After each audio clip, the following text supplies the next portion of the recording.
So, hello students, this is Amit sir again for you all with issue of shares. So students, अब तक हमने जो पढ़ा था एक बार फिर से ज़रा रिवाइज करते हैं और आज हम लोग जो सीखेंगे that is journal entries regarding issue of shares. यानी बहुत ही इंपॉर्टेंट टॉपिक है एक्चुअली, बहुत ही इंपॉर्टेंट। मतलब जर्नल एंट्रीज मतलब इस चैप्टर की जान है, ध्यान रखना। तो जो बेसिक्स पढ़ा वो इसके लिए ही पढ़ा हमने, जर्नल एंट्री सीखने के लिए, ध्यान रखिए। तो आई विल से, मैंने बोला था इस चैप्टर में हम क्या सीखने वाले, इशू ऑफ शेयर्स का अकाउंटिंग सीखने वाले हैं। और अकाउंटिंग सीखने के लिए बच्चे लोग जर्नल एंट्री एकदम इम्पॉर्टेंट है आना, ठीक है। तो मैं आपको, I will make you sure that आज आप पूरी एंट्रीज यहीं के यहीं सीख जाओगे 110% बच्चे लोग। आपको इसके लिए अलग से लर्न भी नहीं करना पड़ेगा, it is 100% surety given by me, but provided you see the lecture, understand the lecture properly, ठीक है। सो आज का हमारा टारगेट होगा जर्नल एंट्रीज और जर्नल एंट्रीज से रिलेटेड कुछ कॉन्सेप्ट। तो अगर आप जर्नल एंट्रीज सीख लेते हो तो ऑलमोस्ट 70% आपका चैप्टर कंप्लीट हो जाएगा। कल से 70 में 80% कंप्लीट हो जाएगा, बिकॉज बहुत ज़्यादा इंपॉर्टेंट चीज़ है ये। और ये जो एंट्रीज हम सीखने वाले बच्चे लोग, this is related to issue of shares. हाँ, जो इशू ऑफ शेयर्स की अकाउंटिंग करनी है आपको, तो उसके लिए जर्नल एंट्रीज आनी ही चाहिए। जर्नल एंट्रीज आने के बाद इसमें कुछ चीज़ें कॉन्सेप्चुअल हैं जो मैं आपको समझाऊंगा, तो वो भी आपको आनी चाहिए अच्छी तरीके से। तो मैं आज आपको 100% गारंटी देता हूँ कि आज आप ये एंट्रीज सीख के ही इस लेक्चर्स को एंड करोगे। That is 100%। My main target is to make you understand these journal entries anyhow, because full chapter is of journal entries। और ये journal entries के बेसिस पे 6 से 8 मार्क का एक डायरेक्ट बड़ा क्वेश्चन आता है एग्जामिनेशन में। So very very important, stay focused, very very important thing I am going to teach you all। but before that I will take whatever I have taught you previously, एक revise मारते हैं, then will jump to this. तो आपको बहुत अच्छी understanding हो जाएगी, ठीक है बच्चों।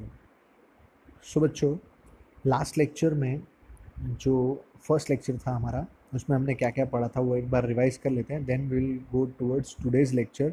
Will give a fast recap on those topic which we learn previously, ठीक है। So this is issue of shares. Issue of shares का मतलब क्या होता है बच्चे लोग? Issue of shares means to sell the shares to the public and get the money to run the business. Business चलाने के लिए शेयर्स, बिजनेस चलाने के लिए पैसा चाहिए, पैसे लेने के लिए, इकट्ठा करने के लिए हमारे पास दो सोर्सेस हैं, एक है ओन फंड, एक है बोरोड फंड। तो ओन फंड और बोरोड फंड की जब हम बात करते हैं तो ओन फंड में आप पैसा कैसे इकट्ठा कर सकते हो? Bye issue of equity shares, और इशू ऑफ प्रेफरेंस शेयर्स। और बोरोड फंड में पैसा इकट्ठा कैसे कर सकते हो? Debentures, bonds, public deposit, etcetera etcetera. तो हम टोटली इसके बारे में पढ़ने वाले हैं, ओन फंड्स के बारे में हम पढ़ने वाले हैं। इक्विटी शेयर्स और प्रेफरेंस शेयर्स इशू करते हैं, उसकी अकाउंटिंग कैसे करेंगे वो हम डिटेल में पढ़ने वाले हैं इस चैप्टर में, ठीक है। सो बेसिकली उसके पहले आपको समझना पड़ेगा व्हाट इज़ शेयर। तो शेयर का मतलब क्या होता है बच्चे लोग? It is the smallest unit of capital of the company. Share is what? Smallest unit of और smallest part of capital of the company.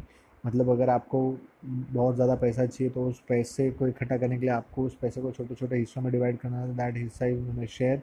और उस हिस्से की जो वैल्यू होती है उसको क्या बोलते हैं? Face value. और दो टाइप के शेयर होते हैं, आपको बताया गया है, इक्विटी शेयर और प्रेफरेंस शेयर्स। इक्विटी शेयर्स की नॉर्मली फेस वैल्यू क्या रहती है? 10, और प्रेफरेंस शेयर्स की फेस वैल्यू क्या रहती है? 100।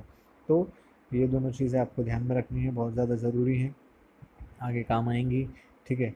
और बेसिकली अगर हम लोग शेयर्स के बारे में, इक्विटी और प्रेफरेंस शेयर्स के बारे में अगर जानते हैं और हमने देखा भी है क्या होता है इक्विटी शेयर और प्रेफरेंस शेयर्स, तो face value is the value eight which shares appear in balance sheet, या फिर जो स्मॉलेस्ट वैल्यू होती है उसकी वैल्यू को हम लोग क्या बोलते हैं? Face value. स्मॉलेस्ट जो पार्ट होता है शेयर, उसकी जो वैल्यू होती है उसको क्या बोलते हैं? Face value. So that is about share. Share is the smallest unit of capital of the company. अब उसके बाद हमने क्या पढ़ा था? पैसा लाने के दो सोर्सेस होते हैं sir, own fund, borrowed fund. Own fund यानी equity share, preference share. Borrowed fund यानी share, debentures and all. So this will deal in other chapter, वो मैंने आपको बताया था। This we are going to learn in issue of shares, और इसमें भी हम ज़्यादा फोकस करेंगे इक्विटी शेयर्स पे, क्योंकि इक्विटी शेयर्स का जो तरीका होगा अकाउंटिंग करने का same will be for preference shares, it is about own fund. तो इसके बाद जो चीज़ है that is difference between equity share and preference shares. Own fund से आप पैसा लोगे तो ओन फंड का दूसरा नाम क्या है, ओनर्स फंड या फिर इक्विटी, तो इनसे आप पैसा लेने वाले हो। तो इशू क्या क्या कर सकते हो आप, इक्विटी शेयर्स और प्रेफरेंस शेयर्स, इनको रिटर्न्स में क्या मिलता है, डिविडेंड। तो आपको सबसे पहले उनका मीनिंग पता होना चाहिए। What is meaning of preference shares? Preference shares ऐसे शेयर्स होते हैं जिनको प्रेफरेंस मिलता है, यानी प्रायोरिटी मिलती है ओवर इक्विटी शेयर, मतलब इनके पहले सब कुछ इनको मिलेगा, तो दैट इज़ प्रेफरेंस शेयर्स। और इक्विटी शेयर्स क्या होता है sir? Equity shares are those share which are not preference shares, मतलब जो प्रेफरेंस शेयर्स नहीं है वो इक्विटी शेयर्स होते हैं, ठीक है। उसके बाद प्रेफरेंस मिलता है मतलब प्रायोरिटी मिलती है, कि किस बेसिस पे प्रायोरिटी मिलती है? डिविडेंड पहले मिलेगा इनको, दोनों को डिविडेंड देने से पहले पहले प्रेफरेंस शेयर्स को डिविडेंड देंगे, और कैपिटल वापस देने के पहले सबसे पहले कैपिटल प्रेफरेंस शेयर्स को देंगे, उसके बाद इक्विटी शेयर्स को देंगे, तो ध्यान रखिएगा। उसके बाद डिविडेंड, इक्विटी शेयर्स का डिविडेंड फिक्स नहीं होता है, प्रेफरेंस शेयर्स का रेट ऑफ डिविडेंड फिक्स होता है।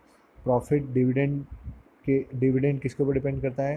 प्रॉफिट के ऊपर इक्विटी शेयर्स के लिए, और इधर प्रॉफिट के ऊपर डिपेंड नहीं करता है प्रेफरेंस शेयर्स के लिए, तो ध्यान रखिएगा ज़रा। उसके बाद रीपेमेंट, रीपेमेंट की बारी आएगी तो रीपेमेंट सबसे पहले किसको होगा? प्रेफरेंस शेयर होल्डर को, या तो वाइंडिंग अप पे होगा या फिर टर्म होगा उसको, जब उनका समय ख़त्म हो गया, यानी उन्होंने प्रेफरेंस शेयर्स में पैसे दिए थे 5 साल के लिए, तो 5 साल ख़त्म हो गया तो इनको पैसा वापस देना पड़ेगा, और कोई टर्म मेंशन नहीं है तो 20 साल में तो पैसा वापस देना ही पड़ेगा। और वाइंडिंग अप का टाइम आया अगर बंद होने का, तो सबसे पहले कोई भी हाल में प्रेफरेंस शेयर्स को पैसा मिलेगा, उसके बाद जो बचा कुचा होगा वो इक्विटी शेयर होल्डर्स को मिलेगा, तो ध्यान रखिएगा। और हम लोग इक्विटी शेयर्स को हम लोग क्या बोलते हैं सर? प्योर ओनर, और प्रेफरेंस शेयर्स को क्या बोलते हैं? Co owners. तो very very important this was difference between equity share and preference shares. Then we learn types of share capital. Share capital में सबसे पहला टाइप क्या है sir? Authorise share capital, authorise maximum nominal registered capital. तो authorise capital क्या होता है sir? It is maximum capital which a company can get through issue of shares. It is also known as registered capital, nominal capital and so on. Then उसमें से company इतना, सबसे पहले authorise में company इतना मैक्सिमम पैसा shares बेच के इकट्ठा कर सकती है, इतना पैसा मैक्सिमम शेयर्स बेच के इकट्ठा कर सकती है, दिस इज एन एग्जाम्पल। और उसके बाद उसमें से कंपनी कितना बेचना चाहती है उसको बोलते हैं हम लोग इशूड कैपिटल, और कितना नहीं बेचना चाहती है उसको बोलते हैं अनइशूड कैपिटल। फिर कंपनी ने जो बेचा है, इशू किया है, देखना बहुत इंपॉर्टेंट है ये, जब आप सम करोगे तो बहुत क्लिक होना चाहिए सर। तो जब जो कंपनी ने बेचना चाहती है उसमें से पब्लिक ने कितना खरीदा है उसको बोलते हैं सब्सक्राइब कैपिटल, और पब्लिक ने कितना नहीं खरीदा है उसको बोलते हैं अनसब्सक्राइब कैपिटल। अब कंपनी बेचना चाहती है मतलब इशू किया, और ये पब्लिक ने सब्सक्राइब किया मतलब इतना एप्लीकेशन कंपनी ने, पब्लिक ने कंपनी को दिया, तो ये अंडर सब्सक्रिप्शन केस है, क्योंकि issue is greater than application, तो ध्यान रखें अंडर सब्सक्रिप्शन जा रहा है, ठीक है। उसके बाद इतना पब्लिक ने खरीद लिया, पब्लिक ने जैसे ही खरीदा उसमें से, अब पब्लिक ने खरीदा तो जैसे ही पब्लिक शेयर्स खरीदती है क्या बन जाती है? शेयर होल्डर बन जाती है। अब ये कंपनी का हक है कि उनसे पैसा मांग सके, तो जिन लोगों से कंपनी पैसा मांगती है उसको बोलते हैं कॉल्ड अप कैपिटल, जिनसे नहीं मांगती है उनको बोलते हैं uncalled up. It is also known as reserve capital. और रिजर्व कैपिटल ये लोग कब मंगाएंगे? जब कंपनी को उसकी ज़रूरत होगी, इसलिए इसको रिजर्व कैपिटल बोलते हैं।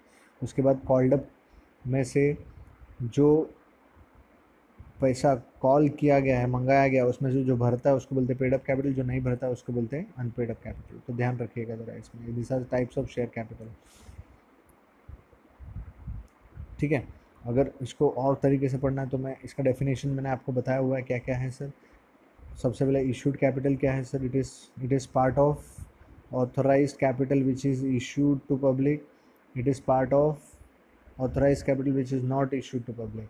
सब्सक्राइब कैपिटल क्या होता है sir? It is part of issued capital which is subscribed by public. It is part of issued capital which is not subscribed by public. Then called up capital. So called up capital क्या होता है? It is part of subscribed capital which is called by company, it is part of uncalled capital क्या होता है, it is part of subscribe capital which is not called by company, it will be called in future. फिर उसके बाद paid up capital है, paid up capital क्या होता है, it is part of called up capital which is paid by shareholders, and unpaid capital it is part of called up capital which is not paid by a shareholder, it is also known as calls in arrears. So this was all definition. अगर आपको पूछा गया तो बताना, test में पूछा था मैंने, कुछ लोगों ने लिखा है कुछ ने नहीं लिखा है। Then is issue of shares के इंपॉर्टेंट कॉन्सेप्ट। तो सबसे पहला कॉन्सेप्ट क्या है sir, how shares can be issued, shares can be issued at par, premium और डिस्काउंट। सो ठीक है, सो सबसे पहले इसके लिए आपको पता होना चाहिए what is face value. Face value क्या होता है, face value is the value eight which shares appear in balance sheet. तो फेस वैल्यू है, तो फेस वैल्यू पे अगर बेचा है, इशू किया है फेस वैल्यू पे, ये इक्वल टू है, चलो नोट्स में ज़रा करेक्ट कर लेना, इशू प्राइस और फेस वैल्यू बराबर रहेगा तो इशू एट पार। फिर अगर इशू प्राइस ज़्यादा है फेस वैल्यू से तो it is issue at premium, issue price face value से कम है तो इशू एट डिस्काउंट। तो ध्यान रखिएगा। उसके बाद एक एग्जांपल अगर हम लोग लेते हैं यहाँ पे तो कैसा होगा, फेस वैल्यू अगर 10 है, इशू प्राइस 10 है तो पार सेम वैल्यू, इशू प्राइस 12 है और फेस वैल्यू 10 है तो issue at premium, and discount मतलब फेस वैल्यू से कम में 9 पे। ठीक है, फिर उसके बाद प्रोसीजर क्या था इशू ऑफ शेयर्स कंपनी का, कंपनी क्या करेगी, प्रोस्पेक्टस इशू करेगी, प्रोस्पेक्टस इशू करेगी पब्लिक को प्रोस्पेक्टस लेगी, जो भी इंटरेस्टेड है एप्लीकेशन फॉर्म उसके अंदर होगा वो एप्लीकेशन फॉर्म भरेगी और कंपनी को देगी पैसों के साथ। कौन सा पैसा, सबसे पहले एप्लीकेशन मनी के साथ, क्योंकि वो एप्लीकेशन भर रही है और एप्लीकेशन मनी देना हुआ। तो procedure to collect money, instalment में कंपनी लेती है पैसा शेयर्स का। तो शेयर्स का पैसा जब इंस्टॉलमेंट, तो सबसे पहला पैसा कौन सा मांगती है कंपनी, कंपनी मांगती नहीं है, शेयर होल्डर खुद भरते हैं। हाँ, जो जिसको जिसको अप्लाई करना है मतलब जिसको जिसको शेयर्स खरीदना है वो खुद भरेगा ये पैसा। तो ये एप्लीकेशन मनी पब्लिक भरती है। उसके बाद एप्लीकेशन मनी भरने के बाद कंपनी डिसाइड करती है किसको किसको शेयर देना है किसको नहीं देना है। तो जिसको शेयर्स देगी कंपनी उसको बोलेगी अलॉटमेंट मनी भरो, मतलब हम आपको शेयर्स दे रहे हैं आप हमको पैसा दो। उसके बाद फिर फर्स्ट कॉल मनी और फाइनल कॉल मनी, ये सब पैसा कंपनी मंगाएगी शेयर होल्डर्स से। तो अगर पार पे इशू होगा तो इस तरह से इंस्टॉलमेंट हो सकता है, ये वैल्यू चेंज हो सकती है। और प्रीमियम पे होगा तो हमेशा याद रखना, ज़्यादातर केसेस में प्रीमियम अलॉटमेंट में होता है, और अगर अलॉटमेंट में नहीं हुआ या फिर और कहीं भी हुआ तो वहाँ पे भी कैसे एडजस्ट करने का मैं आपको बताऊंगा। ज़्यादातर केसेस में अलॉटमेंट में होता है, कुछ नहीं दिया तो अलॉटमेंट में आपको एडजस्ट करना पड़ेगा। ठीक है, तो it is very important. Then उसके बाद हमने देखा था टाइप्स ऑफ सब्सक्रिप्शन। तो टाइप्स ऑफ सब्सक्रिप्शन में क्या क्या देखा था सर, सबसे पहले कंपनी क्या करेगी, शेयर्स इशू करेगी मार्केट में। ठीक है, और पब्लिक शेयर्स के लिए अप्लाई करेगी ताकि वो खरीद सके। ठीक है, तो सबसे पहले कंपनी, एक फर्स्ट केस है, कंपनी ने इशू किया 2 लाख शेयर्स, मतलब कंपनी 2 लाख शेयर्स बेचना चाहती है और पब्लिक 2 लाख शेयर्स खरीदना चाहती है, मतलब 2 लाख शेयर्स का एप्लीकेशन आ गया, तो ऐसे सब्सक्रिप्शन को हम लोग बोलते हैं फुल सब्सक्रिप्शन। उसके बाद next is company 2 lakh share issue करना चाहती है और पब्लिक खाली 1,80,000 शेयर्स खरीदना चाहती है, 1,80,000 शेयर्स, तो इसको बोलते हैं under subscription. White is called under subscription because इन्होंने जो बेचना चाहा है उससे कम लोग खरीदना चाहते हैं, तो इसके लिए अंडर वर्ड आया है। ठीक है, उसके बाद कंपनी ने 2 लाख शेयर इशू किए और 2,20,000 शेयर्स का एप्लीकेशन है, मतलब ज़्यादा लोग खरीदना चाहते तो ओवर हो गया सब्सक्रिप्शन, तो ओवर सब्सक्रिप्शन। और ये 3 कॉन्सेप्ट बहुत ज़्यादा ज़रूरी है, आज के लेक्चर में आपको समझेगा कि ये कॉन्सेप्ट क्यों ज़रूरी है, आपको पहचानना ज़रूरी है अंडर ओवर है कैसा है। तो इसका एक लास्ट में जो कंक्लूजन मैंने रखा है वो क्या है, अगर इशू ज़्यादा है एप्लीकेशन कम है तो अंडर सब्सक्रिप्शन, इशू और एप्लीकेशन बराबर तो full subscription, issue less than application मतलब एप्लीकेशन ज़्यादा है, ज़्यादा लोग खरीद रहे हैं, उसको बोलते हैं ओवर सब्सक्रिप्शन। और इसमें 5-6 इतने स्टार मार्क मैंने डाल के रखे, क्यों डाल के रखा आज आपको पता चलेगा, तो ध्यान से सुनिएगा, एकदम ध्यान से। आज का लेक्चर अभी शुरू हो रहा है, बाकी ये अब तक का रिवीजन था और आप भी रिवाइज करते रहेंगे तो ही बराबर से ये चैप्टर समझेगा। और साथ साथ में आज के लेक्चर के बाद आपको डेली बादाम खाना है, बादाम खाओगे तो दिमाग बढ़ेगा और आज ये चैप्टर का कैलकुलेशन समझेगा। इस चैप्टर को सब लोग बहुत हार्ड बोलते हैं, बहुत हार्ड है बहुत हार्ड है, कोई हार्ड नहीं है, बस जिस तरह से मैं बोल रहा हूँ उस तरह से करना। एक ही कैलकुलेशन थोड़ा सा हार्ड है, वो मैं आपको अच्छी तरह से सिखा दूंगा। So now students we start with today's lecture. Basically अब तक जो हमने किया वो रिवीजन था। ठीक है, तो एकदम ध्यान से सुनिएगा, एकदम मज़ा आ जाएगा। ये बहुत ही ईज़ी तरीका मैं आपको बता रहा हूँ जर्नल एंट्रीज़ का, जो आपको शायद कोई नहीं बताएगा, और बताएगा तो भी उनको, वो आपको बोलेंगे रट्टा मारो रट्टा मारो। एंट्रीज़ रट्टा नहीं मारने का, ध्यान रखना, बिकॉज रट्टा मारते हो तो आप भूल जाओगे। कॉन्सेप्चुअली अगर आप समझोगे तो मज़ा आ जाएगा। एंट्री याद करना नहीं पड़ेगा, सबसे इंपॉर्टेंट। बिकॉज ज़्यादातर केसेस में जब मैं भी पढ़ता था मुझे भी बोलते थे अरे एंट्री तो रट्टा ही मारना पड़ता है। अरे एंट्री रट्टा नहीं मारना भाई, कॉन्सेप्ट है ना, कॉन्सेप्ट भी तो कोई चीज़ है ना। क्यों लोग कॉन्सेप्ट के पीछे भागते हैं? तो आपको कॉन्सेप्ट अगर एकदम अच्छा क्लियर है ना तो मज़ा आ जाएगा कि एंट्री एकदम ईजी लगेगी आपको। हाँ, मैं ये चैप्टर में बोलता हूँ एंट्री आपको सबको आ जाएगी, जिसको नहीं भी आता है कुछ भी एंट्री वेंट्री मारना है सबको एंट्री आ जाएगी। बट इसमें अमाउंट जो भरना है वो एक चैलेंजिंग टास्क होगा, और वो चैलेंजिंग टास्क को आपको ईजी करना है। ठीक है, तो बच्चे लोग let's start with today's lecture. This is issue of shares as tutorial Amit Sharma. Yes, now starting this lecture. Okay, तो सबसे इम्पॉर्टेंट चीज़, एकदम ध्यान से सुनिएगा, एकदम एकदम लेट वेट के नहीं, एकदम बैठ के ध्यान से सुनिए मैं क्या बोल रहा हूँ आपको। तो ये आपको इतनी अच्छी तरह समझ में आ जाएगा कि मज़ा आ जाएगा। ठीक है बच्चे लोग, so what I mean to say is this is journal entries. तो बच्चे लोग, इसके पहले हमने जो लेक्चर में पढ़ा वो क्या पढ़ा कि कंपनी जो पैसा लेती है वो इंस्टॉलमेंट में लेती है। ठीक है, तो इंस्टॉलमेंट में जब कंपनी पैसा लेती है तो सबसे पहला पैसा कौन सा आता है? एप्लीकेशन। अभी एप्लीकेशन कौन भरता है? पब्लिक देती है। यह पैसा किसको देती है? कंपनी को। कौन सा? एप्लीकेशन। ठीक है, ये एप्लीकेशन कौन किसको देता है? एप्लीकेशन का पैसा कौन देता है? अप्लाई कौन करेगा शेयर्स के लिए? पब्लिक कंपनी में अप्लाई करेगी कि भाई हमको इतने शेयर खरीदने हैं, और उसके साथ साथ में कंपनी बोलती है अगर आप अप्लाई करोगे तो आपको कुछ पैसा भरना पड़ेगा। नहीं तो होता क्या मालूम है कि अगर एप्लीकेशन मनी नहीं रखा जाए ना तो क्या होगा मालूम है? कंपनी के पास एप्लीकेशन बहुत सारे आ जाएंगे, पर उसमें ऐसे भी लोग होंगे जो नहीं खरीदना चाहते हैं, फुकट में फॉर्म भर दिया, फुकट में एप्लीकेशन भर दिया, तो कंपनी को इससे लॉस हो जाएगा। तो कंपनी क्या बोलती है, जिसको जिसको इंटरेस्ट है वो एप्लीकेशन फॉर्म के साथ में एप्लीकेशन मनी भी भरेगा। तो इसलिए एप्लीकेशन मनी लिया जाता है। तो इसलिए याद रखना, एप्लीकेशन मनी सबसे पहले रिसीव होगा। क्यों? क्योंकि कंपनी मंगाती नहीं है एप्लीकेशन, पब्लिक खुद भरती है, इसलिए पहले पैसा आएगा कंपनी के पास। ध्यान रखना। तो रिसीव, एप्लीकेशन मनी रिसीव मतलब फर्स्ट एंट्री होगी for receive of application money. ठीक है, ध्यान रखना क्या बोला मैंने? एप्लीकेशन मनी रिसीव करने की एंट्री होगी फर्स्ट एंट्री। सो फर्स्ट एंट्री का जरा सीक्वेंस याद रखना मैं क्या बोल रहा हूँ आपको। तो पहला एंट्री क्या होगा बोलो बच्चे लोग? For receive of application money. ये क्या है? ये डबल पी क्या है? Application money. ये शॉर्ट फॉर्म लिखा है, अभी फुल फॉर्म भूल जा भाई, बराबर है ना? क्या एप्लीकेशन मनी समझता है ना इतना तो? नहीं समझता है तो समझ लो अभी। This is application money, this is allotment money, this is first call money, this is final call money. सबके सामने आपको मनी मनी मनी लगाना है, आपको समझ जाएगा। ठीक है, तो फर्स्ट एंट्री सीक्वेंस में क्या होगा sir? For receipt of application money. आप वो चीज़ नरेशन में लिखते हो और मैं वो चीज़ एंट्री मारने के पहले लिखता हूँ। ठीक है, आप लिखोगे, एंट्री मार दोगे पहले और बाद में लिखोगे बीइंग एप्लीकेशन मनी रिसीव। ठीक है, पर मैं क्या करता हूँ, मैं अपने तरीके से जाता हूँ और मैं लिखता हूँ एंट्री पहले नहीं मारूंगा, पहले मैं लिख दूंगा मैं क्या करने वाला हूँ। मतलब मैं पहले ऊपर नरेशन लिख देता हूँ, मतलब मेरा नरेशन पहला क्या होगा, ऊपर लिख दूंगा it will be for receive of application money. मतलब पहली मेरी एंट्री क्या होगी? For receive of application money, for receive of application money. ठीक है, सो ध्यान रखिए।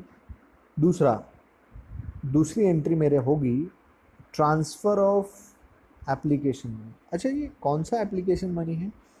पहला एंट्री क्या होगा? For receive of share application money. हाँ, क्यों? क्योंकि ये एप्लीकेशन मनी का है? शेयर का। तो ये एंट्री होगी for receive of share application. अब कौन सा share sir?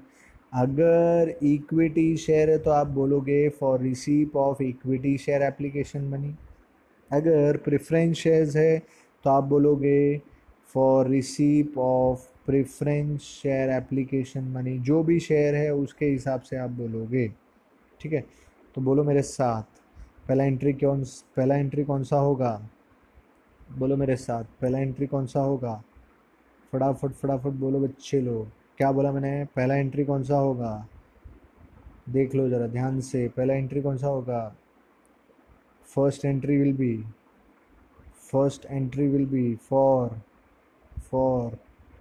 receipt of share application money, for receipt of share application money. ठीक है, ये नॉर्मल चीज़ है. और अगर इक्विटी शेयर दिया है तो for receipt of equity share application money. ठीक है, और प्रेफरेंस शेयर तो प्रेफरेंस शेयर. तो मैं ध्यान रखना. अच्छा, पहला एप्लीकेशन मनी रिसीव होगा, फिर ट्रांसफ़र होगा. ट्रांसफ़र कहाँ करना है सर? ये जो सारा पैसा आ रहा है ये सब शेयर कैपिटल का पार्ट है. कैसे शेयर कैपिटल का पार्ट है? हमने टाइप्स ऑफ शेयर कैपिटल देखे, उसमें क्या था, ऑथोराइज्ड, इश्यूड, ये सब देखा ना. तो ये जो पैसा आ रहा है वो सब किसका पार्ट है सर? शेयर कैपिटल का. तो शेयर कैपिटल का जब पार्ट है तो ये सब पैसा आएगा तो कहाँ जाएगा? शेयर कैपिटल में जाएगा. तो शेयर कैपिटल में उसको भेजना है अपने को. तो शेयर कैपिटल में भेजने के लिए आपको क्या करना पड़ेगा? ट्रांसफ़र करना पड़ेगा. कौन सा पैसा ट्रांसफ़र करना पड़ेगा? एप्लीकेशन मनी रिसीव हुआ था वही पैसा आपको शेयर कैपिटल में ट्रांसफ़र करना है. मतलब याद रखना, सेकेंड एंट्री क्या होगी? फॉर ट्रांसफ़र ऑफ क्या? ये वाला पैसा. कौन सा पैसा था ये? Transfer of share application money. पर कहाँ पे भेजना है? To share capital. और कौन सा शेयर कैपिटल? अगर इक्विटी शेयर हुआ तो इक्विटी शेयर कैपिटल, और प्रेफरेंस शेयर हुआ तो प्रेफरेंस शेयर कैपिटल. समझता है क्या? तो अब मैं एज्यूम करता हूँ कि इक्विटी शेयर है. तो पहला एंट्री क्या बोलेंगे हम लोग? फर्स्ट एंट्री क्या होगी? बोलिए. For receipt of equity share application money. ये एंट्री होगी. एंट्री क्या होगी सर? वो मैं डिस्कस करूँगा आपके साथ, पर पहले सीक्वेंस समझ लो आप, क्या सीक्वेंस है एंट्रीज का. तो पहला एंट्री, अब मैं एज्यूम कर रहा हूँ कि मैं इक्विटी शेयर इशू कर रहा हूँ. मतलब कंपनी इक्विटी शेयर इशू कर रही है, और इक्विटी शेयर इशू करने के लिए पहली एंट्री क्या होगी? तो पहली एंट्री क्या होगी? एप्लीकेशन रिसीव होगा, तो it will be for receive of application क्या? मनी. कौन सा एप्लीकेशन मनी भाई? Equity share application money. ध्यान रखना, for receipt of equity share application money. फिर आप उसको क्या करोगे सर? ट्रांसफ़र करोगे. कहाँ ट्रांसफ़र करोगे? Share capital. कौन सा पैसा ट्रांसफ़र करोगे? एप्लीकेशन मनी को ट्रांसफ़र करोगे. ठीक है, ध्यान रखना. So first entry will be receipt of share application money, and second entry will be transfer of share application money to share capital. ध्यान रखना. अब अगर इक्विटी शेयर हुआ तो आप बीच में वर्ड डालोगे इक्विटी शेयर, प्रेफरेंस शेयर हो तो प्रेफरेंस शेयर. ठीक है. हाँ, पहला जो है एप्लीकेशन में, पहला जो चीज़ है एप्लीकेशन में, first entry will be for receipt, second entry will be for transfer. But after this, in all these cases, पहले आप ट्रांसफ़र की एंट्री मारोगे और उसके बाद रिसीप की एंट्री मारोगे बच्चे लोग. अब इसका लॉजिक भी मैं समझाऊंगा ऐसा क्यों होता है.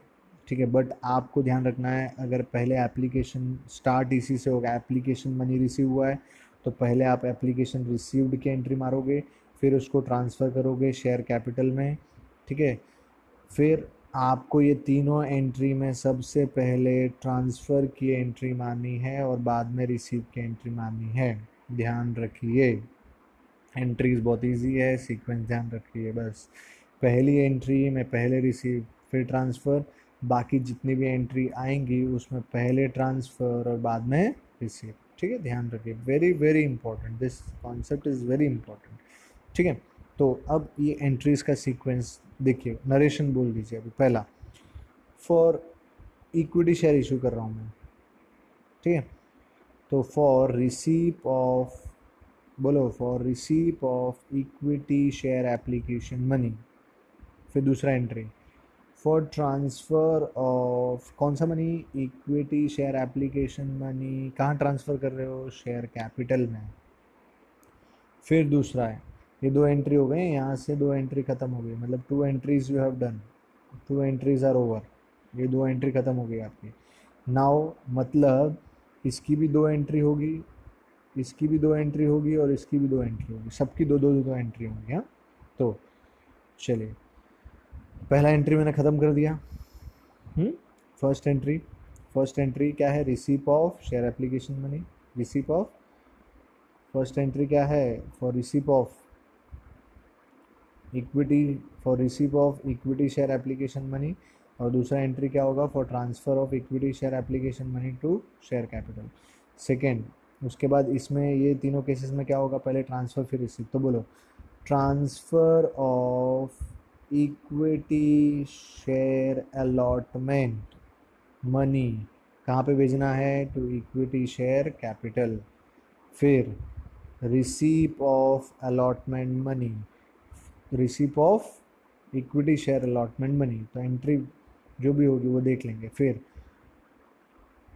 क्या एंट्री होगी बोलो, पहले ट्रांसफ़र बोला ना मैंने, transfer of first transfer of equity share first call money, equity share first call money to share capital.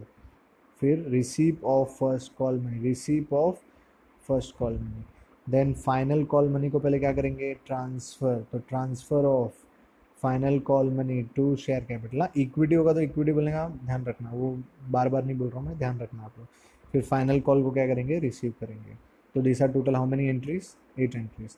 तो याद रखिए सीक्वेंस क्या है, सबसे पहला क्या है बोलो फटाफट, सबसे पहला receipt of share application money, दूसरा transfer of share application money to share capital, फिर उसके बाद ट्रांसफ़र रिसीव हो जाएगा, तो पहले transfer of share allotment money to share capital, फिर receipt of share allotment money, फिर इसके बाद first call money transfer to share capital, first call money transfer of first call money to share capital, और उसके बाद receipt of first call money, उसके बाद final call money transfer to share capital, and final receipt of final call money. So this are total how many entries, 8 entries. इसमें दो, हर एक stage में दो दो एंट्रीज है। हाँ, कभी कभी ऐसा होता है क्वेश्चन में कि ये दोनों एक ही दिया रहता है, तो क्वेश्चन में 6 एंट्रीज हो जाएंगी, बस ये याद रखना है आप ज़रा, ठीक है। तो दिस वॉज द सीक्वेंस। ये सीक्वेंस ध्यान में रखते हुए हम आगे बढ़ते हैं और एंट्रीज देखते हैं। और एक बात ध्यान रखना कि जो एंट्रीज बोल रहा हूँ वो पूरी की पूरी एंट्रीज नरेशन के ऊपर डिपेंड करती है। आपको नरेशन आता है, या नरेशन मतलब ये जो मैं ये लिख रहा हूँ, ये वाला जो आप बीइंग में लिखोगे वो उसके ऊपर ही डिपेंड करता है पूरा। हाँ, वेरी वेरी इंपॉर्टेंट। उस ये मतलब नरेशन के ऊपर ही पूरा एंट्रीज डिपेंड करता है, पूरा का पूरा। तो अगर नरेशन के ऊपर डिपेंड करता मतलब ये नरेशन याद रखना जरूरी हो। नरेशन याद कैसे रखेंगे सर, ये तो बताओ आप। अरे भैया, नरेशन याद रखने के लिए ऊपर है ना, ये क्या किया मैंने यहाँ पे, ये क्यों इतना देर इसको समझाया मैंने, यहाँ से सब याद होगा आपको। इतना देर क्यों मैंने इस पे 15 मिनट से मैं आपको ये समझा रहा हूँ, तो क्यों समझा रहा हूँ, बिकॉज आपको नरेशन याद होना चाहिए। चलिए अब बोलिए, देखिए फर्स्ट एंट्री क्या होगी, बोलिए फॉर क्या, receipt of share application money, यही नरेशन है, for receipt of share application money. हाँ, so receipt of share application money क्या यही है हमारा पहला एंट्री। यस सर, यही है पहला एंट्री। क्या लिखा है देखिए, फॉर, बोलिए for receipt of share application money. अगर ये इक्विटी शेयर हुआ तो यहाँ पे बीच में आपको इक्विटी शेयर लिखना पड़ेगा। हाँ, इक्विटी शेयर्स लिखना पड़ेगा अगर इक्विटी शेयर हो। अगर ये प्रेफरेंस शेयर हो तो यहाँ पे बीच में प्रेफरेंस शेयर लिखना पड़ेगा। बाकी कुछ नहीं है, बाकी सब सेम है भैया, सब सेम है, टेंशन नहीं लेगा नहीं, एकदम इजी जा रहे, एकदम इजी गोइंग है। यस सर, एकदम इजी गोइंग है, मज़ा आ रहा है, एकदम मज़ा आ रहा है, ठीक है। चलिए, तो पहला एंट्री क्या था, यहाँ से देख लेंगे सर, हम लोगों को ये याद हो गया है अभी, तो यहाँ से देख के पहला एंट्री बोल देंगे हम। क्या बोल रहे हैं पहला entry, for receipt of share application money. दूसरी एंट्री क्या है sir, for transfer of share application money, किधर ट्रांसफ़र करने का, शेयर कैपिटल, ठीक है। तो first entry is for receipt of share application money. अब ये क्या है sir, receipt of share application में क्या एंट्री कैसे आती है, देखो बच्चे लोग, अगर ये आप अकाउंटिंग कर रहे हो किसके हिसाब से, कंपनी के लिए कर रहे हो, हाँ बोलना नहीं, मैंने आपको स्टार्टिंग में बताया था, ये अकाउंटिंग किसके हिसाब से कर रहे हो आप, कंपनी के हिसाब से करो। तो कंपनी जब एप्लीकेशन मनी रिसीव करेगी तो पैसा आएगा ना, पैसा आएगा मतलब बैंक का बैलेंस बढ़ेगा। और जर्नल एंट्री का बचपन से रूल पढ़ा है कि नहीं पढ़ा बच्चे लोग, एसेट एक्सपेंस, है ना, बढ़ेगा तो डेबिट और घटेगा तो क्रेडिट।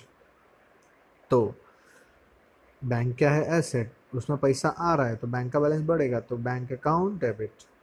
और ये कंपनी के लिए इनकम है तो इनकम बढ़ेगा तो क्या करते हैं हम लोग, क्रेडिट। और इसके लिए आपको दूसरा कुछ याद भी नहीं करना है यार, क्या याद करना है, इधर लिख के दिया ना, ये क्या है, खाली बैंक पता होना चाहिए। बैंक क्यों बैंक भी क्या पता होना चाहिए, भाई पैसा आ रहा है ना, पैसा आ रहा है तो बैंक का बैलेंस बढ़ेगा, भाई बैंक एसेट है, बढ़ेगा, डेबिट हो जाएगा। और ये पैसा काय का है वो देखो ना, इधर लिखा है ना शेयर एप्लीकेशन में, तो बस एंट्री याद हो गया भाई, खाली नरेशन याद करने की जरूरत है। बोला ना इधर journal entry depends upon narration, भैया आपको ध्यान रखना है, ये जो मैं बोल रहा हूँ बहुत ज़्यादा ज़रूरी है। एंट्रीज एकदम मस्त मस्का याद होएगा। तो पहले entry for receipt of share application money, क्या एंट्री पहला, for receipt of share application money, तो एंट्री क्या सर, पैसा आएगा बैंक अकाउंट डेबिट, और कौन सा पैसा आ रहा है, शेयर एप्लीकेशन मनी, तो entry will be bank account debit to share application money.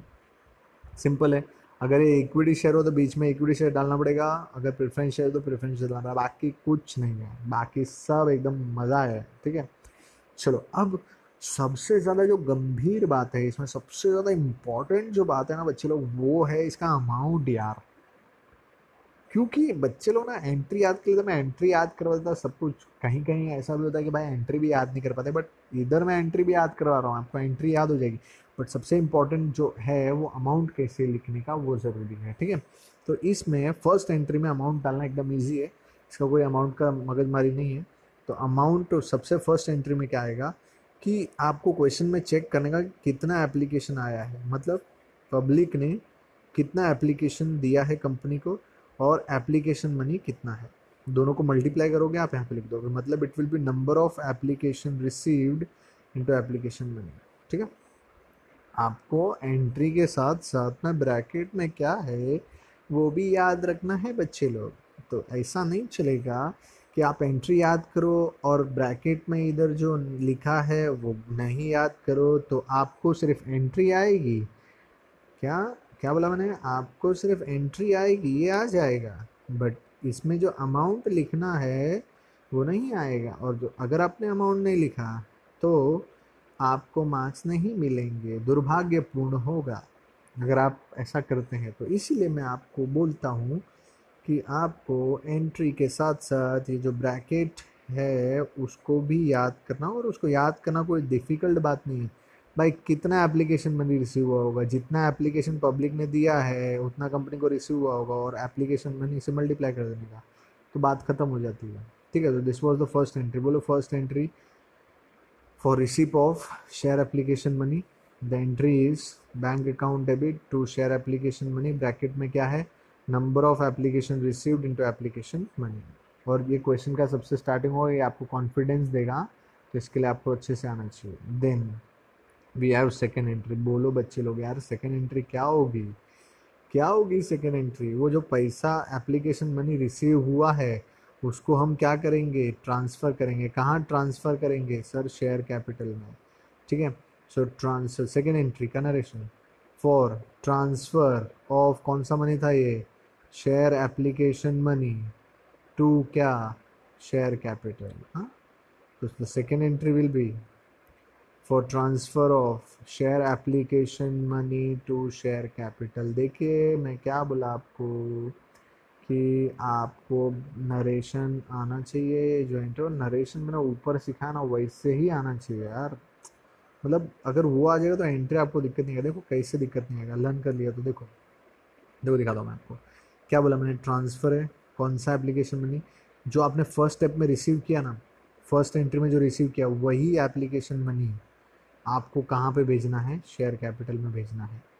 तो ये सीधा सीधा मैंने एंट्री बना के दे दिया है, देखिए क्या लिखा है, share application money to share capital, to का मतलब ये क्रेडिट में चला जाएगा और ये क्रेडिट में तो ये डेबिट में रह जाएगा, समझता है क्या? ये share application money to share capital, खाली आप for transfer of share application money to share capital, और टू मतलब क्रेडिट में चला गया और ये डेबिट में आ जाएगा। तो देखो इधर entry, share application money debit to share capital, हो गया, सिंपल है। पर अब इसमें ध्यान रखने वाली बात यह है, अगर शेयर प्रीमियम पे इश्यू हुए, मतलब मोर देन फेस वैल्यू, बात किया था मैंने मोर देन फेस वैल्यू, तो यहाँ पे आपको सिक्योरिटी प्रीमियम भी लिखना पड़ेगा, अगर वो सिक्योरिटी प्रीमियम एप्लीकेशन में मिला है तो। मैंने क्या बोला था, ज़्यादातर केसेस में आपको प्रीमियम अलॉटमेंट मनी में मिलेगा, पर अगर कभी एप्लीकेशन मनी में भी प्रीमियम आ गया तो आपको यहाँ पे सिक्योरिटी प्रीमियम लिखना पड़ेगा, और एप्लीकेशन मनी में प्रीमियम नहीं आया तो ये टू सिक्योरिटी प्रीमियम एंट्री में नहीं आएगा। ये पहली दो एंट्री, ये और ये तो पक्का है, ये वाला share application money to share capital, ये दो चीज़ तो पक्का आने वाली हर एंट्री में, ठीक है। ये ऑप्शनल है, डिपेंड करेगा क्वेश्चन के ऊपर कब आएगा ये सिक्योरिटी प्रीमियम, खाली इधर क्रेडिट में अगर शेयर प्रीमियम पे इशू हुआ है, पहला कंडीशन। दूसरा कंडीशन, वो प्रीमियम उन लोगों ने एप्लीकेशन में कलेक्ट किया है, वो प्रीमियम एप्लीकेशन में कलेक्ट किया है। जैसे कि अगर मैं बात करता हूँ, वो प्रीमियम एप्लीकेशन में कलेक्ट किया है, जैसे कि यहाँ पे आपको मैंने कल बताया था, ये देखिए जब शेयर प्रीमियम पे इशू है, मतलब वो टू सिक्योरिटी प्रीमियम कब आएगा, जब शेयर कैसे इशू होगा प्रीमियम पे, और वो प्रीमियम एप्लीकेशन मनी में होगा, तो मतलब एप्लीकेशन मनी यहाँ पे 4 रुपया होता और इंक्लूडिंग प्रीमियम ब्रैकेट में लिखा होता है यहाँ पे, तो हम टू सिक्योरिटी प्रीमियम वहाँ पे लिखते, ठीक है। इसका और अच्छे से अंडरस्टैंडिंग जब हम सम करेंगे तो मैं बोला ये सिक्योरिटी प्रीमियम कब आएगा, कंडीशन क्या है, कब आएगा, जब शेयर प्रीमियम पे इशू हुआ और प्रीमियम एप्लीकेशन में इंक्लूडेड है, ठीक है, तो ये आएगा। अच्छा, फिर यहाँ पे लिखा है सर टू बैंक, ये क्या होता है बैंक? ये बैंक इसलिए यहाँ पे लिखा है क्योंकि हम पैसा रिफंड कर रहे हैं। कौन सा पैसा रिफंड कर रहे हैं? जब पब्लिक, हमने जितना शेयर इशू किया है, कंपनी ने जितना शेयर इशू किया है, कंपनी ने जितना शेयर इशू किया है उससे ज़्यादा एप्लीकेशन आ जाता है, तो कंपनी जिन लोगों ने ज़्यादा एप्लीकेशन भर दिया है उसको कंपनी पैसा वापस कर देती है, इसीलिए इसको तो बच्चों बैंक में कौन सा अमाउंट आएगा, बैंक में कौन सा अमाउंट आएगा जो हम उनको रिफ़ंड करने वाले हैं, जिन्होंने ज़्यादा एप्लीकेशन दे दिया था पर हम उनको उतना शेयर नहीं दे पाए, तो वो अमाउंट यहाँ पे आएगा। वो मैं अभी आपको एक्सप्लेन करने वाला हूँ। ये जो एंट्री नहीं, ये वाली सेकेंड एंट्री, ये बहुत क्रूशियल एंट्री, जिसको इनका अमाउंट भरने को आ गया उसकी निकल पड़े, आ गया मतलब इसके बाद सब एंट्रीज लल्लू पंच हो गए। ये वाली एंट्री बहुत ही महत्वपूर्ण एंट्री है बच्चे लोग, इसमें दिमाग लगता है, इसमें दिल और दिमाग दोनों की ज़रूरत है, तो बहुत ज़्यादा ज़रूरी है। उसके बाद अगला मैंने लिखा है शेयर अलॉटमेंट। क्या लिखा है? To share allotment. ये क्या है टू शेयर अलॉटमेंट का मतलब? सर कुछ लोग एक्सेस एप्लीकेशन भरते हैं पर उन्होंने जितना शेयर के लिए अप्लाई किया था उतना शेयर उनको नहीं मिलता है, तो जो उनका एक्स्ट्रा पैसा पड़ा रहता है वो अलॉटमेंट मनी में एडजस्ट हो जाता है, ठीक है। और ये तब होता है जब ओवर सब्सक्रिप्शन होता है। ये बैंक और ये दोनों भी, टू बैंक और टू शेयर अलॉटमेंट तभी आएगा जब ओवर सब्सक्रिप्शन होगा, अदरवाइज ये दोनों नहीं आएगा। ये बैंक रिफंड का केस और ये शेयर अलॉटमेंट, ये वाला एडजस्टमेंट एक्सेस एप्लीकेशन मनी तभी आएगा जब एक्सेस एप्लीकेशन मनी यानी ओवर सब्सक्रिप्शन का केस होगा तो ही, ठीक है। और फिर है टू कॉल्स इन एडवांस। तो कॉल्स इन एडवांस क्या, कोई कोई ऐसा होता है कि भाई एप्लीकेशन मनी में ही पूरा 10 रुपये भर देता है, 10 रुपये शेयर का, तो उसका कॉल एडवांस में हो जाता है। तो कॉल एडवांस में होता है तो हमारे लिए तो इनकम है ना, बाद में जब हम रिसीव करेंगे कॉल्स तब उसमें से माइनस कर लेंगे, भाई इसने इतना भर दिया है करके, ठीक है। तो फिलहाल एंट्री क्या है sir, transfer of share application money to share capital. तो एंट्री देखो एकदम सिंपल है, share application share application to share capital, तो share application money to share capital, अगर प्रीमियम हुआ तो टू सिक्योरिटी प्रीमियम, अगर आई विल से रिफंड है तो टू बैंक। रिफंड है कैसे पता चलेगा, ओवर सब्सक्रिप्शन है और कंपनी ने एक्सेस एप्लीकेशन जो आए वो रिजेक्ट कर दिए। और यहाँ पे टू शेयर अलॉटमेंट, जब ओवर सब्सक्रिप्शन है और प्रोरेटा किया है। ये क्या होता है प्रोरेटा, मैं अभी आपको समझाऊंगा। और कॉल्स इन एडवांस, कोई कोई बंदा ऐसा होता है जो एक ही साथ में पूरा पैसा भरता है, मगज मारे नहीं चाहिए बोलता है, ठीक है। यहाँ पे कॉल्स इन एडवांस, इस सब का कैलकुलेशन बहुत ज़्यादा ज़रूरी है। ब्रैकेट में क्या लिखा है वो भी ध्यान रखना चाहिए, ठीक है। तो अब मैं आपको समझाने जा रहा हूँ, ये जो एंट्री है ये वाली पूरी, इसमें ये पार्ट कौन सा, बैंक का और शेयर अलॉटमेंट का, ये दो चीज़ें बहुत ही ज़्यादा ज़रूरी हैं। बाकी सबको आ जाता है अमाउंट, पर ये वाले दो अमाउंट में थोड़ा सा दिमाग लगता है, वो अभी हम करेंगे, ठीक है। So now we are going to study about it. और मैंने क्या बोला अभी आपको कि ये दोनों चीज़ बैंक और शेयर अलॉटमेंट कब आता है, जब देर इज़ ओवर सब्सक्रिप्शन है। कब, जब ओवर सब्सक्रिप्शन का केस होगा तो ही। कितने टाइप के सब्सक्रिप्शन होते हैं, टोटल 3। पहला है अंडर सब्सक्रिप्शन। अंडर सब्सक्रिप्शन का मतलब क्या, लेक्चर में पढ़ा था, कल ही पढ़ा था। अंडर सब्सक्रिप्शन मतलब कंपनी ने जितना इशू किया है उससे कम एप्लीकेशन आया है, पब्लिक कम खरीदना चाहती है तो उसको बोलते हैं अंडर सब्सक्रिप्शन। कंपनी ने जितना कंपनी जितना इशू करना चाह किया है और उतना ही एप्लीकेशन आया तो उसको बोलते हैं फुल सब्सक्रिप्शन। और कंपनी जितना अगर इशू किया है और उससे ज़्यादा एप्लीकेशन आया तो इसको बोलते हैं ओवर सब्सक्रिप्शन। 3 सब्सक्रिप्शन है हमारे पास। अब क्या होता है कि कंपनी ये वाली एंट्रीज, ये दो जो है वो खाली मैं आपको बोल रहा हूँ, ये और बैंक और ये शेयर अलॉटमेंट जब ओवर सब्सक्रिप्शन होगा तभी आएगा, अदरवाइज़ नहीं आएगा, ठीक है। वेरी इंपॉर्टेंट, तो वही मैं आपको सिखाने की कोशिश करूँगा अभी। और हाँ, इट इज़ ईजी, थोड़ा दिमाग लगेगा बस जो थोड़ा दिमाग लगेगा, थोड़ा सतर्क रहिए, थोड़ा सा पॉज कर लीजिए और 5 मिनट थोड़ा सा मस्त ऐसा ठंडा हो जाइए, कुछ खा पी लीजिए, फिर ये समझिए, हाँ तो मज़ा आ जाएगा आपको, ठीक है। अभी मैं वो एंट्री, सेकेंड एंट्री जो है उसका क्या कंसेप्ट है वो मैं आपको समझाने जा रहा हूँ, ठीक है। सो सबसे पहले उसको समझने के लिए आपको ये चीज़ समझनी होगी जो मैं आपको अभी समझा रहा हूँ, ठीक है। क्योंकि second entry is like you have done almost 70% of the sum. अगर आपको सेकेंड एंट्री में बराबर अमाउंट्स मिल गए तो आपने 70% सम कर लिया है, ऐसा मान लिया जाएगा, क्योंकि वो बहुत क्रूशियल एंट्री है सेकेंड एंट्री, ठीक है। Entry is for transfer of share application money to share capital. तो एंट्री क्या है, share application money account debit to share capital to security premium, अगर प्रीमियम है तो टू बैंक, अगर रिफंड है तो टू शेयर अलॉटमेंट, अगर प्रोरेटा है तो प्रोरेटा क्या होता है वो मैं आपको अभी समझाऊंगा, meaning of pro rata, allotment of shares.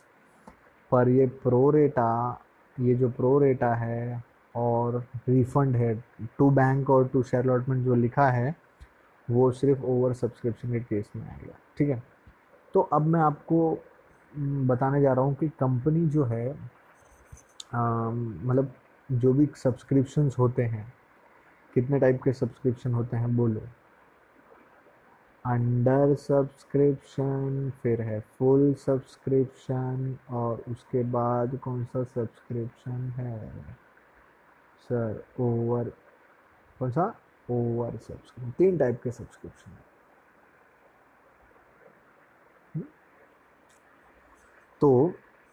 अब ध्यान दीजिए सर, किधर आपके सब्सक्रिप्शन टोटल 3, ये दिख रहा है आपको सामने। पहला है बाबा अंडर सब्सक्रिप्शन, मतलब मैंने आपको समझाया था कल ही कि इशू ज़्यादा है, कंपनी ज़्यादा बेचना चाहती है पर पब्लिक कम खरीदना चाहती है, एप्लीकेशन कम है, लोगों का एप्लीकेशन कम आया, हम ज़्यादा बेचना चाहते हैं, ठीक है, इसको बोलते हैं अंडर सब्सक्रिप्शन। एग्जाम्पल क्या है, इशू कंपनी करना चाहती है 1 लाख शेयर्स, बट एप्लीकेशन खाली रिसीव हुआ 80,000 शेयर्स का, तो इसको बोलते हैं अंडर सब्सक्रिप्शन। तो इसमें क्या होगा, कंपनी बेचना कितना चाहती है शेयर्स 1 लाख, लोग खरीदना कितना चाहते हैं 80,000, तो क्या मैं बोल सकता हूँ सबको शेयर मिल जाएगा आराम से। भाई आपके पास चीज़ बेचने के लिए 1 लाख, कस्टमर 80,000 कस्टमर है, तो क्या आप सब लोगों को वो चीज़ दे दोगे? हाँ सर दे देंगे। क्यों? क्योंकि लोग कम हैं और हमारे पास गुड्स ज़्यादा है। और इसमें भी वैसे हो रहा है, मतलब आपके पास शेयर ज़्यादा है बेचने के लिए पर ख़रीदने के लिए लोग कम हैं, तो आप कंपनी क्या करेगी, शेयर सबको दे देगी। Company will give shares to all applicants. तो मैं बोल सकता हूँ इन, मतलब अगर सम अंडर सब्सक्रिप्शन का हुआ तो नो मगजमारी बोलूँगा मैं सीधा सीधा, because it is as simple as it is, very very very very easy, बहुत ही ईजी होगा। अगर केस क्या है अंडर सब्सक्रिप्शन का, तो नो मगजमारी, बिकॉज पूरा सम 80,000 से होगा फिर। हाँ ध्यान रखना ज़रा, 1 लाख का कोई काम नहीं है उसमें। क्यों? क्योंकि आपको शेयर्स कितना बिका है, 80,000 शेयर्स, आप बेचना चाहते थे 1 लाख शेयर भाई, पर लोगों ने खरीदने में इंटरेस्ट दिखाया खाली 80,000 से, तो पूरा सम 80,000 से होगा और सबको शेयर्स मिलेंगे। क्यों? क्योंकि आपके पास बेचने के लिए 1 लाख शेयर है और खरीदने वाले खाली 80,000 है, तो आप फ्री में तो शेयर दोगे नहीं, तो 80,000 को 80,000 शेयर दोगे, 1 लाख का कोई काम ही नहीं है, तो ख़त्म हो गई बात। तो यहाँ पे अंडर सब्सक्रिप्शन के साथ कंपनी कैसे डील करेगी, मैं क्या बोल रहा हूँ, ये सिचुएशंस है कि सब्सक्रिप्शन, 3 टाइप के सब्सक्रिप्शन है, उसके साथ कंपनी कैसे डील करने वाली है। तो पहला अगर अंडर सब्सक्रिप्शन है, तो अंडर सब्सक्रिप्शन में क्या होगा, जितने लोग, आपके पास शेयर ज़्यादा होंगे और एप्लीकेशन कम होंगे, मतलब कम लोग खरीदना चाहते हैं, तो आप सबको शेयर दे दोगे और पूरा सम होगा एप्लीकेशन रिसीव से, ठीक है। मतलब इसमें कोई मगजमारी नहीं है, सब में बहुत आसान होगा, कोई टेंशन वाला चीज़ नहीं है। दूसरा सब्सक्रिप्शन है फुल सब्सक्रिप्शन। अभी मैं कल ही टेस्ट आपने दिया, पढ़ा है, बोलो ना यार, फुल सब्सक्रिप्शन क्या होता है। आपने 1 लाख शेयर इशू किया और उतने ही लोग आपका शेयर्स खरीदना चाहते हैं, मतलब आपके पास उतना ही एप्लीकेशन आया, मतलब ये क्या हो गया सर केस, फुल सब्सक्रिप्शन। मतलब इशू जितना किया आपने उतना एप्लीकेशन रिसीव हो गया, दोनों सेम है, तो क्या होगा, आपके पास 1 लाख शेयर है बेचने के लिए और सामने खरीदने के लिए कितने लोग हैं, 1 लाख हैं, इसका मतलब आप सबको शेयर दे सकते हो। Yes sir, very easy. तो again no tension, simple sum होगा, सिंपल ऊपर वाले के जैसे होगा, ऊपर सम होगा 80,000 से और ये वाला होगा 1 लाख से, क्योंकि लोगों ने 1 लाख शेयर खरीदना चाहा है, सिंपल है। मतलब it is as simple, it is very easy. Full subscription और अंडर सब्सक्रिप्शन में कोई मगजमारी नहीं है। और मैंने कल आपको जब ओवर सब्सक्रिप्शन सिखाया था तो मैंने उस पर बहुत सारे स्टार मार्क्स डाले थे, तो स्टार मार्क्स क्यों डाले थे अब आपको पता चलेगा, ठीक है। तो वेरी वेरी इंपॉर्टेंट। आगे बढ़ते हैं, चलिए ओवर सब्सक्रिप्शन सर, इसको बहुत ध्यान से सुनिए। ओवर सब्सक्रिप्शन मतलब क्या सर, ओवर सब्सक्रिप्शन मतलब क्या, ओवर सब्सक्रिप्शन मतलब आप जितना बेचना चाहते हो, आपके पास जितना दुकान में सामान है उससे ज़्यादा लोग खरीदने आ गए, यानी आपके पास जितना शेयर्स बेचने के लिए है, कंपनी के पास जितना शेयर्स बेचने के लिए है, कितना बेचने के लिए उनके पास है 1 लाख, बट एप्लीकेशन रिसीव हो गया है 1,50,000 शेयर्स का, मतलब बहुत ही खतरनाक सिचुएशन है। मतलब ये कंपनी का बहुत डिमांड है शेयर्स का, कंपनी ने बेचने के लिए निकाला 1 लाख शेयर खाली, हाँ, और पब्लिक खरीदने के लिए कितना रेडी हो गई, 1.5 लाख शेयर्स। मतलब पब्लिक ने एप्लीकेशन दे दिया कितने शेयर्स का, 1.5 लाख शेयर्स। क्यों ऐसा होता है सर, क्या वो लोग को मालूम नहीं कि कंपनी 1 लाख शेयर्स ही बेच रही है? मालूम होता है, पर क्या है ना, शेयर्स का ट्रेडिंग कैसा है सर, वर्चुअल ट्रेडिंग है। वर्चुअल मतलब ऑनलाइन होता है ये सब, अपन कंपनी के पास जाते भी नहीं। तो जब ऑनलाइन होता है ये सब, तो पता नहीं चलता है कि कौन कितना शेयर्स खरीदना चाहता है, कौन कितना अप्लाई कर रहा है। तो सब अप्लाई करने लगते हैं, मतलब आप लोग के फ्रेंड्स भी अप्लाई करते हैं, आप भी अप्लाई करते हो, और आपको पता नहीं रहता है कौन कौन अप्लाई करता है, तो सब लोग अप्लाई करते हैं। तो सब अप्लाई करते हैं, तो वो जो एप्लीकेशन होता है वो ऑब्वियसली जितना शेयर इश्यू होने वाला होता है उससे ज़्यादा हो जाता है, जब कंपनी के शेयर्स का डिमांड बहुत अच्छा होता है। ठीक है, तो अगर कंपनी का सब्सक्रिप्शन ओवर सब्सक्राइब हो रहा है, इसका मतलब कंपनी के शेयर्स का डिमांड है और उसकी वैल्यू बढ़ जाती है। ठीक है, तो यहाँ पे वही केस हो रहा है कि अपन बेचना चाहते हैं 1 लाख शेयर्स, और पब्लिक खरीदना चाहती है 1.5 लाख शेयर्स। तो company is now under confusion. क्या कंफ्यूजन है sir? The confusion is, company बेचना चाहती है 1 लाख शेयर्स, पर पब्लिक ने अप्लाई कर दिया 1.5 लाख शेयर्स के लिए। अब जब कंपनी पब्लिक अप्लाई करती है 1.5 लाख शेयर्स के लिए, तो पब्लिक एप्लीकेशन के साथ में क्या क्या क्या दे देती है, एप्लीकेशन मनी दे देती है। ठीक है, मतलब कैसा हो गया, मतलब सिनेरियो कुछ ऐसा हो जाएगा कि कंपनी के पास है सिर्फ 1 लाख शेयर्स, और पब्लिक ने अप्लाई कर दिया है 1,50,000 शेयर्स के लिए। इसका मतलब पब्लिक ने 1,50,000 शेयर्स का एप्लीकेशन मनी कंपनी के पास दे दिया होगा। तो जब ऐसा होता है तो कंपनी बहुत कंफ्यूजन में होती है कि मैं इस प्रॉब्लम को कैसे सॉल्व करूं। मेरे पास शेयर्स है देने के लिए 1 लाख, पर लोग मेरे को खरीदना चाहते हैं 1.5 लाख, और इन्होंने इसका पैसा भी भर दिया है, जबकि मेरे पास शेयर कितना है, 1 लाख। तो क्या करें सर?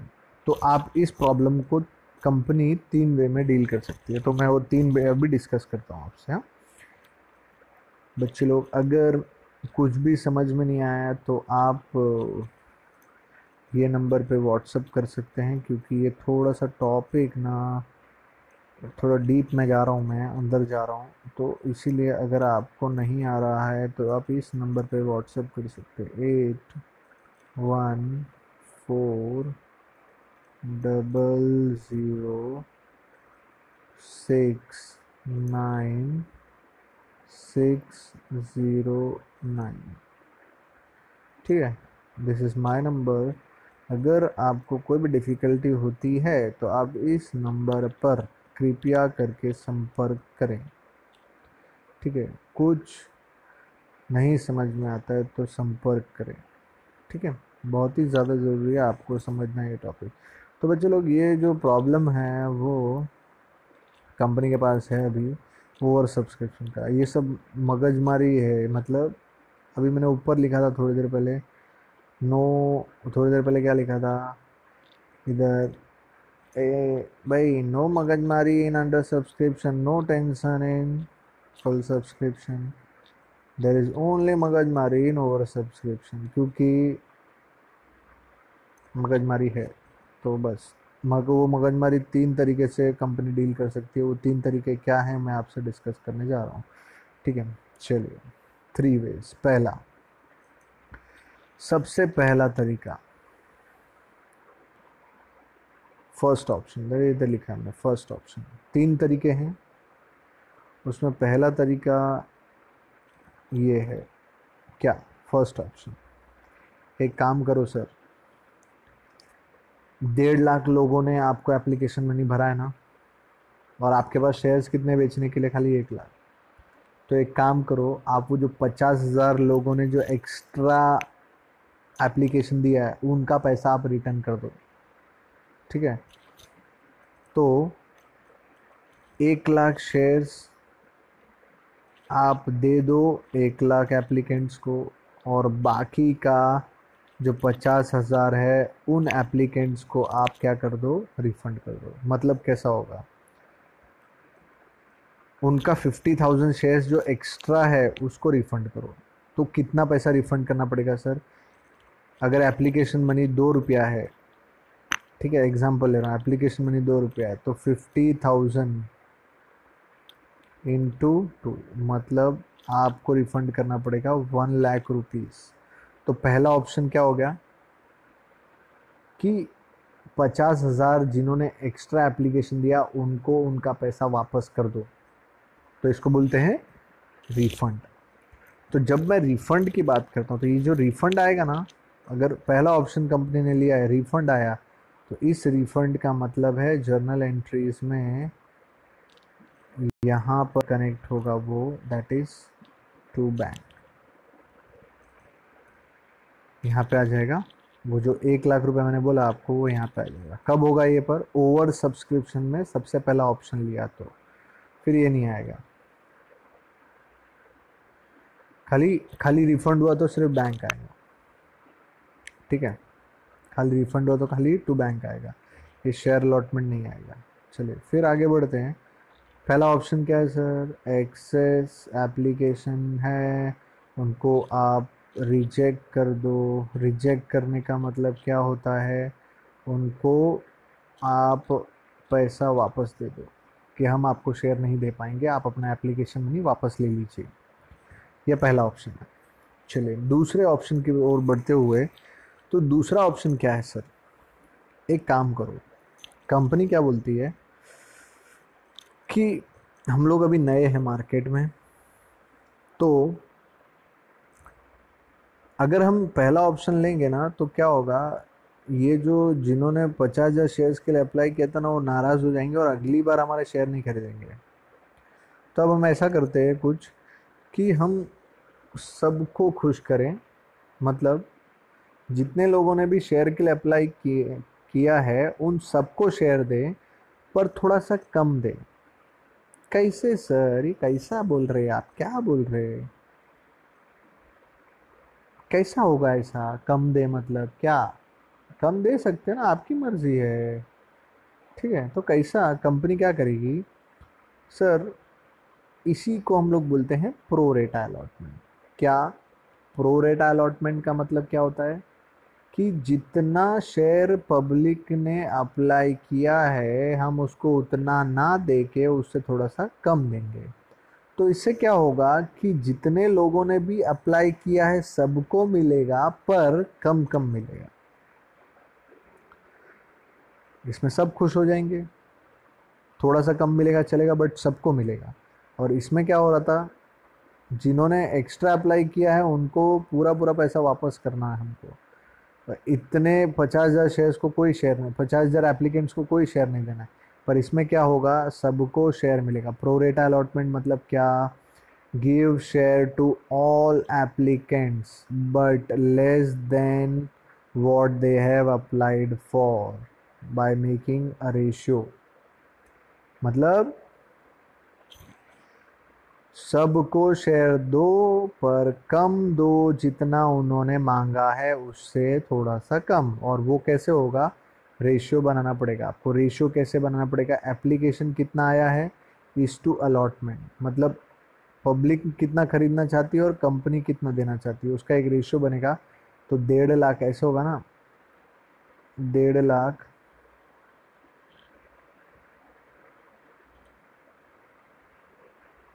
इज टू 1 लाख, ठीक है। तो क्या होगा बोलो? इसके 4 जीरो गए, इसके भी 4 जीरो गए, ठीक है। 15:10। तो क्या होगा बोलो? 5 2 और ये 5 3, मतलब रेशियो क्या बना, ये जो यहाँ पे लिखा है मैंने 3:2। इसका मतलब क्या होता है अब? इसका मतलब ये होता है कि जिसने 3 शेयर के लिए अप्लाई किया है, मतलब जिसने 3 शेयर का पैसा भरा है, उसको हम 2 ही देंगे। इसको बोलते हैं प्रो रेटा अलॉटमेंट। तो सर जब ऐसा होगा, अगर ऐसा होता है तो क्या होगा, बंदे ने ज़्यादा पैसा भरा होगा एप्लीकेशन पर उसको शेयर कम मिलेंगे। तो जो ज़्यादा उसने भरा होगा ना, उसको बोलते हैं एक्सेस शेयर एप्लीकेशन मनी। तो जो ज़्यादा भरा होगा वो पैसा, वो कहाँ पे एडजस्ट होगा? It will be adjusted in this entry. ये देखिए यहाँ पे लिखा है मैंने, सेकेंड एंट्री जो है ये वाला, यहाँ पे एडजस्ट होगा। कहाँ पे? ये देखिए ये वाला। मतलब अगर खाली रिफंड हुआ तो यही आएगा, खाली खाली प्रो रेटा हुआ, सेकेंड ऑप्शन लिया कंपनी तो ये होगा, फिर ये नहीं होगा। ठीक है। यहाँ पे सर कितना आएगा बताओ ज़रा मुझे, कितना आएगा मुझे बताओ अभी, कितना आएगा बच्चे लोग बताओ। ये देखो यहाँ पे आप, हम लोग बताते हैं अभी कितना आएगा वहाँ पे। देखिए ध्यान से सर, कितना आएगा, लोगों ने अप्लाई कितना किया है वो बताओ पहले। सर लोगों ने एप्लीकेशन तो भरा होगा 1.5 लाख का।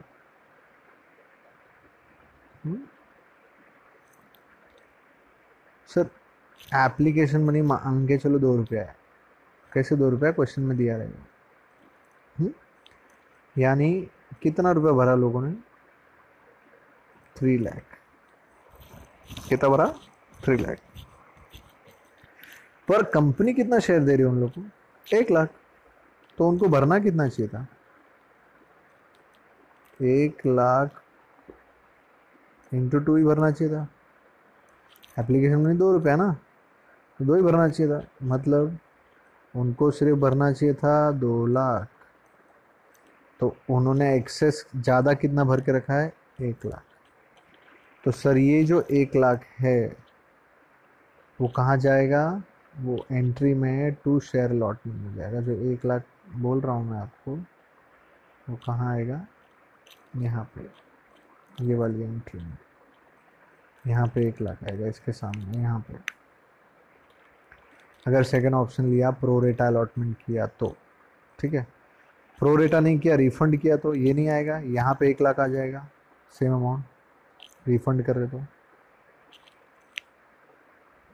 मतलब अगर पहला ऑप्शन लिया तो यहाँ पे ये वाला बैंक आएगा, अगर दूसरा ऑप्शन लिया तो बैंक नहीं आएगा, ये आएगा। मैंने कंबाइन एंट्री दी है आपको, क्योंकि क्या होता है ना, अभी एक ही चीज़ के लिए आप 4 बार एक ही एंट्री पढ़ो तो मतलब नहीं है। इससे अच्छा कंबाइन पढ़ो तो मस्त होता है एकदम, मतलब कॉन्सेप्ट क्लियर होता है। ठीक है। तो क्या बोल रहा हूँ मैं आपको वापस एक बार, अगर फर्स्ट ऑप्शन, ये दोनों चीज़ें ओवर सब्सक्रिप्शन के लिए एप्लीकेबल है। ओवर सब्सक्रिप्शन में पहला ऑप्शन कंपनी ने लिया कि रिफंड कर दिया तो 2 बैंक आएगा, अगर दूसरा ऑप्शन लिया प्रो रेटा किया तो ये आएगा, ये नहीं आएगा, अगर ये आया तो ये नहीं आएगा। अगर पहला दूसरे ऑप्शन में से कोई एक लिया तो। अब कंपनी क्या है, कभी कभी क्या करती है, ये दोनों ऑप्शन नहीं लेती है। बोले यार, कोई बोलती है ये नहीं मज़ा आ रहा है, ये भी मज़ा नहीं आ रहा है, तो एक काम करते हैं, कॉम्बिनेशन लेते दोनों का।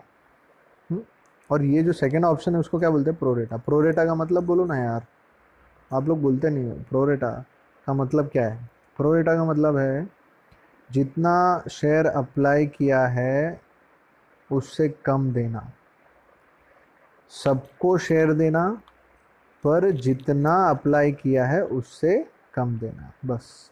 और उसका एक रेशियो बनेगा। इसका मतलब ये है कि जिसने 3 शेयर अप्लाई किया है उसको 2 ही शेयर देंगे, तो इससे सबको मिल जाएगा, सब हैप्पी रहेंगे।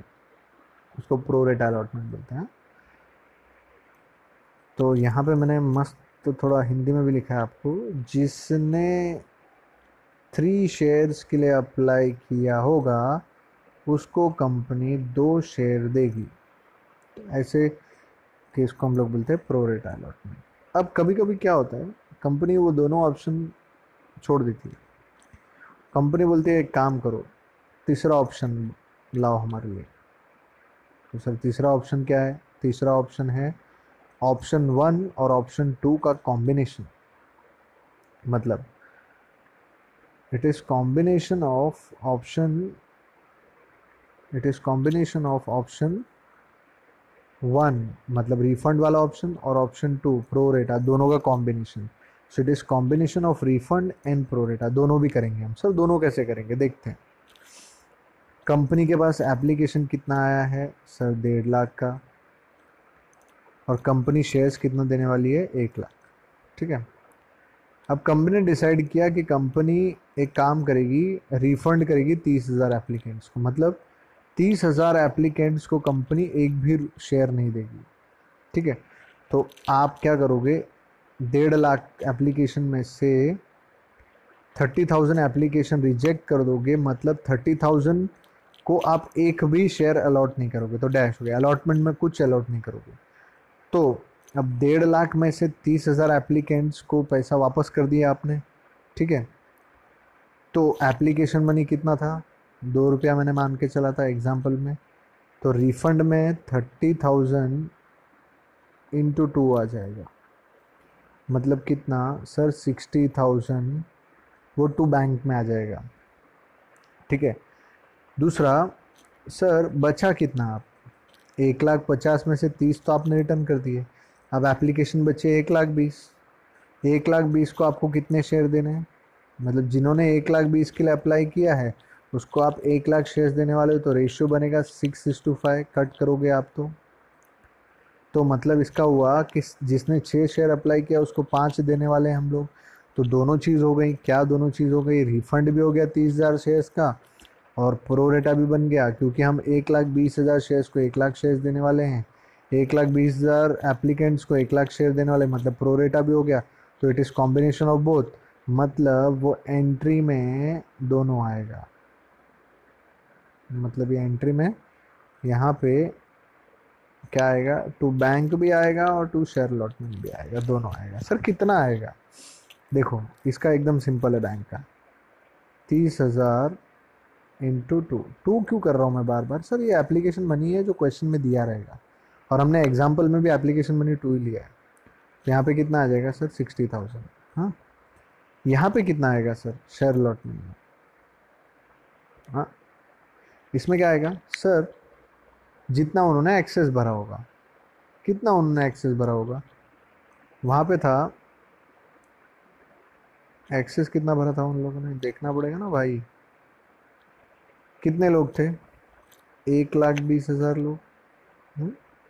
मतलब उन्होंने एप्लीकेशन कितने पे भरा होगा, 1,20,000 पे, 1,20,000 इंटू 2, यानी उन्होंने पैसा कितना भरा है, 2,40,000, ठीक है। पर उनको शेयर्स कितना दिया गया है, 1,00,000, तो वो लोग बोले यार हमने 1,20,000 शेयर्स के लिए पैसा भरा है 2,40,000, पर कंपनी हमको खाली कितना दे रही है, 1,00,000, तो हमको 1,00,000 पे ही भरना चाहिए था, यानी 2,00,000 ही भरना चाहिए था, मतलब कितना एक्सेस हो गया, 40,000। तो जो एक्सेस मनी है वो हम वहाँ पे लिखेंगे, मतलब application money paid minus application money to be paid, तो वहाँ पे आएगा। मैं उसको और अच्छी तरह से समझाऊंगा, अभी फ़िलहाल आप ये समझ लो कि वहाँ पे अमाउंट वहाँ पे कौन सा आ रहा है, बस ये जो चीज़ है ना मैं आपको और अच्छी तरह से सम करके समझाऊंगा, तो आपको ज़्यादा डीप में समझेगा। फ़िलहाल एंट्री याद रखो। तो इस तरह से हम क्या बोलते हैं, सब्सक्रिप्शन के साथ डील करेंगे, ठीक है। मतलब अंडर सब्सक्रिप्शन हो तो कोई टेंशन नहीं, फुल सब्सक्रिप्शन हो तो भी कोई टेंशन नहीं, बट ओवर सब्सक्रिप्शन आया तो 3 ऑप्शन आएंगे आपके सामने। पहला ऑप्शन, रिफंड कर दिया तो खाली बैंक आएगा। दूसरा ऑप्शन, प्रोरेटा किया तो खाली 2 शेयर अलॉटमेंट आएगा, ये नहीं आएगा। और तीसरा ऑप्शन लिया कॉम्बिनेशन ऑफ बोथ, तो बैंक भी आएगा और शेयर अलॉटमेंट भी आएगा, और ये दोनों का अमाउंट निकालना मैं सिखाऊंगा, ये वाला इजी रहेगा, ये वाला मैं सिखाऊंगा आपको, सम होगा। तो फिलहाल आपको ध्यान रखना है एंट्री, और कॉल्स इन एडवांस भी, जब सम होगा तो बताऊंगा मैं आपको। तो एंट्री क्या बन गई, share application money account debit for transfer of share application money to share capital, तो एंट्री है and for transfer of share application money to share capital, तो एंट्री देखो ये नरेशन में एंट्री मैंने बोला था आपको। So entry share application money to share capital, premium तो प्रीमियम, पहला ऑप्शन लिया तो टू बैंक, दूसरा ऑप्शन लिया तो टू शेयर अलॉटमेंट, ये नहीं आएगा।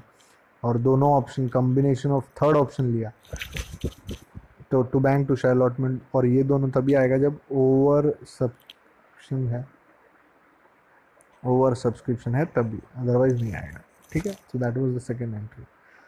सो फर्स्ट एंट्री क्या है बोलो, for receipt of share application में पैसा आएगा, bank account debit to share application money account, क्योंकि वो पैसा आ रहा है।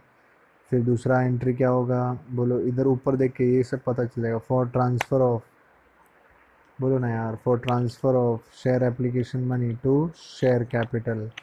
तो ये जैसे ही लिखते हो आप, तो आपकी एंट्री बन जाएगी for transfer of share application money to share capital, तो share application money debit to share capital. देखो मैंने लिख के दिया आपको एंट्री में। अगर प्रीमियम है तो प्रीमियम, अगर पहला ऑप्शन लिया तो टू बैंक, दूसरा ऑप्शन लिया तो टू शेयर अलॉटमेंट, कॉम्बिनेशन लिया तो दोनों भी आएगा। इसका अमाउंट में भरना सिखाऊंगा आपको। और लास्ट में to calls in advance. This is a combined entry, ठीक है। Now we come for third entry. अब मुझे एक बात बताओ, थर्ड एंट्री में सबसे इम्पोर्टेंट, थर्ड एंट्री से ये जो यहाँ से एंट्री क्या होगी, थर्ड एंट्री से पहले ये अलॉटमेंट का जो केस आएगा उसमें पहले ट्रांसफ़र होगा, बाद में रिसीव होगा। ट्रांसफ़र पर कहाँ पे होगा सर, शेयर कैपिटल में। तो एंट्री क्या होगी बोलो, for transfer of share allotment money to share capital. तो देख लो आप, for transfer of share allotment, for transfer of share allotment, for transfer of, for transfer of share allotment money to share capital. देखो entry मैंने बना दिया आपके साथ, ये नरेशन आपने याद कर लिया तो हो जाएगा। टू, तो share allotment money to share capital, हाँ, तो share allotment money debit to share capital, ठीक है, ये दो हो गया। अब अगर शेयर डिस्काउंट पे इशू हुआ तो डिस्काउंट डेबिट, क्योंकि कंपनी के लॉस होगा डिस्काउंट पे इशू किया तो।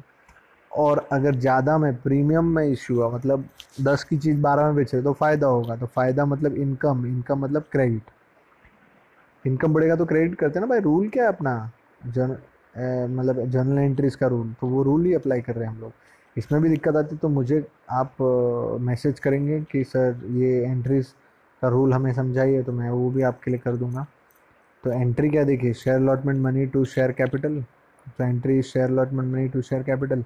डिस्काउंट पे इशू किया तो लॉस होगा तो डेबिट, और प्रीमियम पे इशू किया प्रॉफिट होगा तो क्रेडिट। बाकी और कुछ भी नहीं है इसमें, मगजमारी, एकदम सिंपल है, ठीक है। उसके बाद बोलो, उसके बाद सीक्वेंस क्या है, फर्स्ट एंट्री रिसीव ट्रांसफ़र, बाकी सब एंट्री ट्रांसफ़र रिसीव।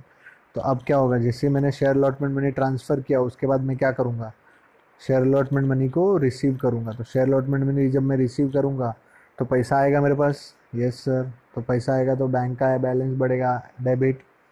कुछ लोग क्या करते हैं मालूम है, एप्लीकेशन मनी भर दिया, बाद में उनके पास पैसे की तंगी हो जाती, तो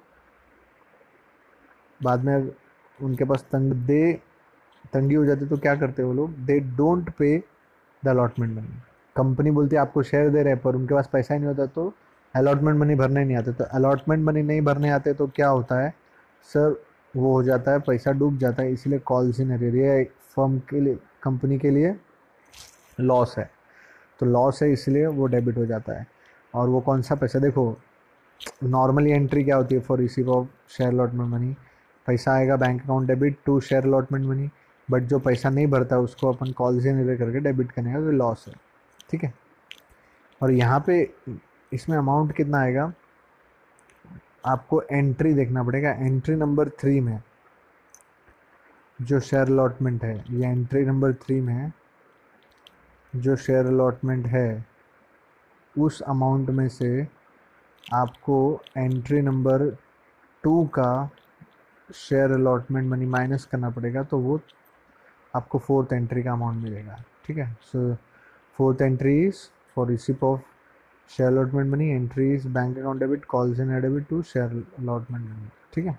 ये एकदम सिंपल एंट्री है। क्यों मालूम है, क्योंकि देखो आप जब रिसीव करते हो तो आप बैंक डेबिट करते हो, और कौन सा मनी रिसीव कर रहे हो, शेयर अलॉटमेंट, तो बैंक डेबिट किया, और जो रिसीव कर रहे हो उसको क्रेडिट करो, ख़त्म। और जो पैसा नहीं भरता उसको कॉल्स इन एरर बोलेंगे। कॉल्स इन मतलब पैसा नहीं भरा तो लॉस है कंपनी के लिए, इसके लिए डेबिट। फिर नेक्स्ट एंट्री क्या है बच्चे लोग, next entry first call money. First call money के ऊपर करेंगे क्या, पहले ट्रांसफ़र के रिसीव, पहले ट्रांसफ़र, क्योंकि allotment first call final call, पहले ट्रांसफ़र होगा फिर रिसीव होगा। तो entry is for transfer of first call money, share first call money to share capital. Entry बोलो ना यार,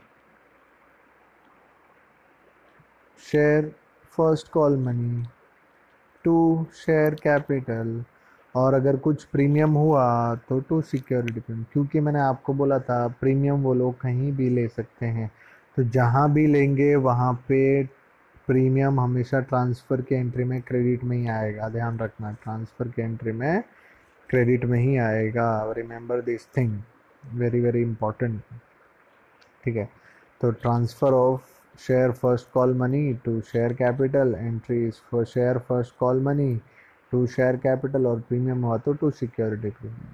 ठीक है, उसके बाद क्या होगा नेक्स्ट सीक्वेंस बोलो, transfer of first call money किया तो फिर receipt of first call money, तो receipt of first call money की एंट्री क्या होगी सर, पैसा आएगा अगेन, बैंक अकाउंट डेबिट, कोई पैसा नहीं भरेगा तो call in arrear account debit, और कौन सा पैसा था वो, शेयर फर्स्ट कॉल मनी।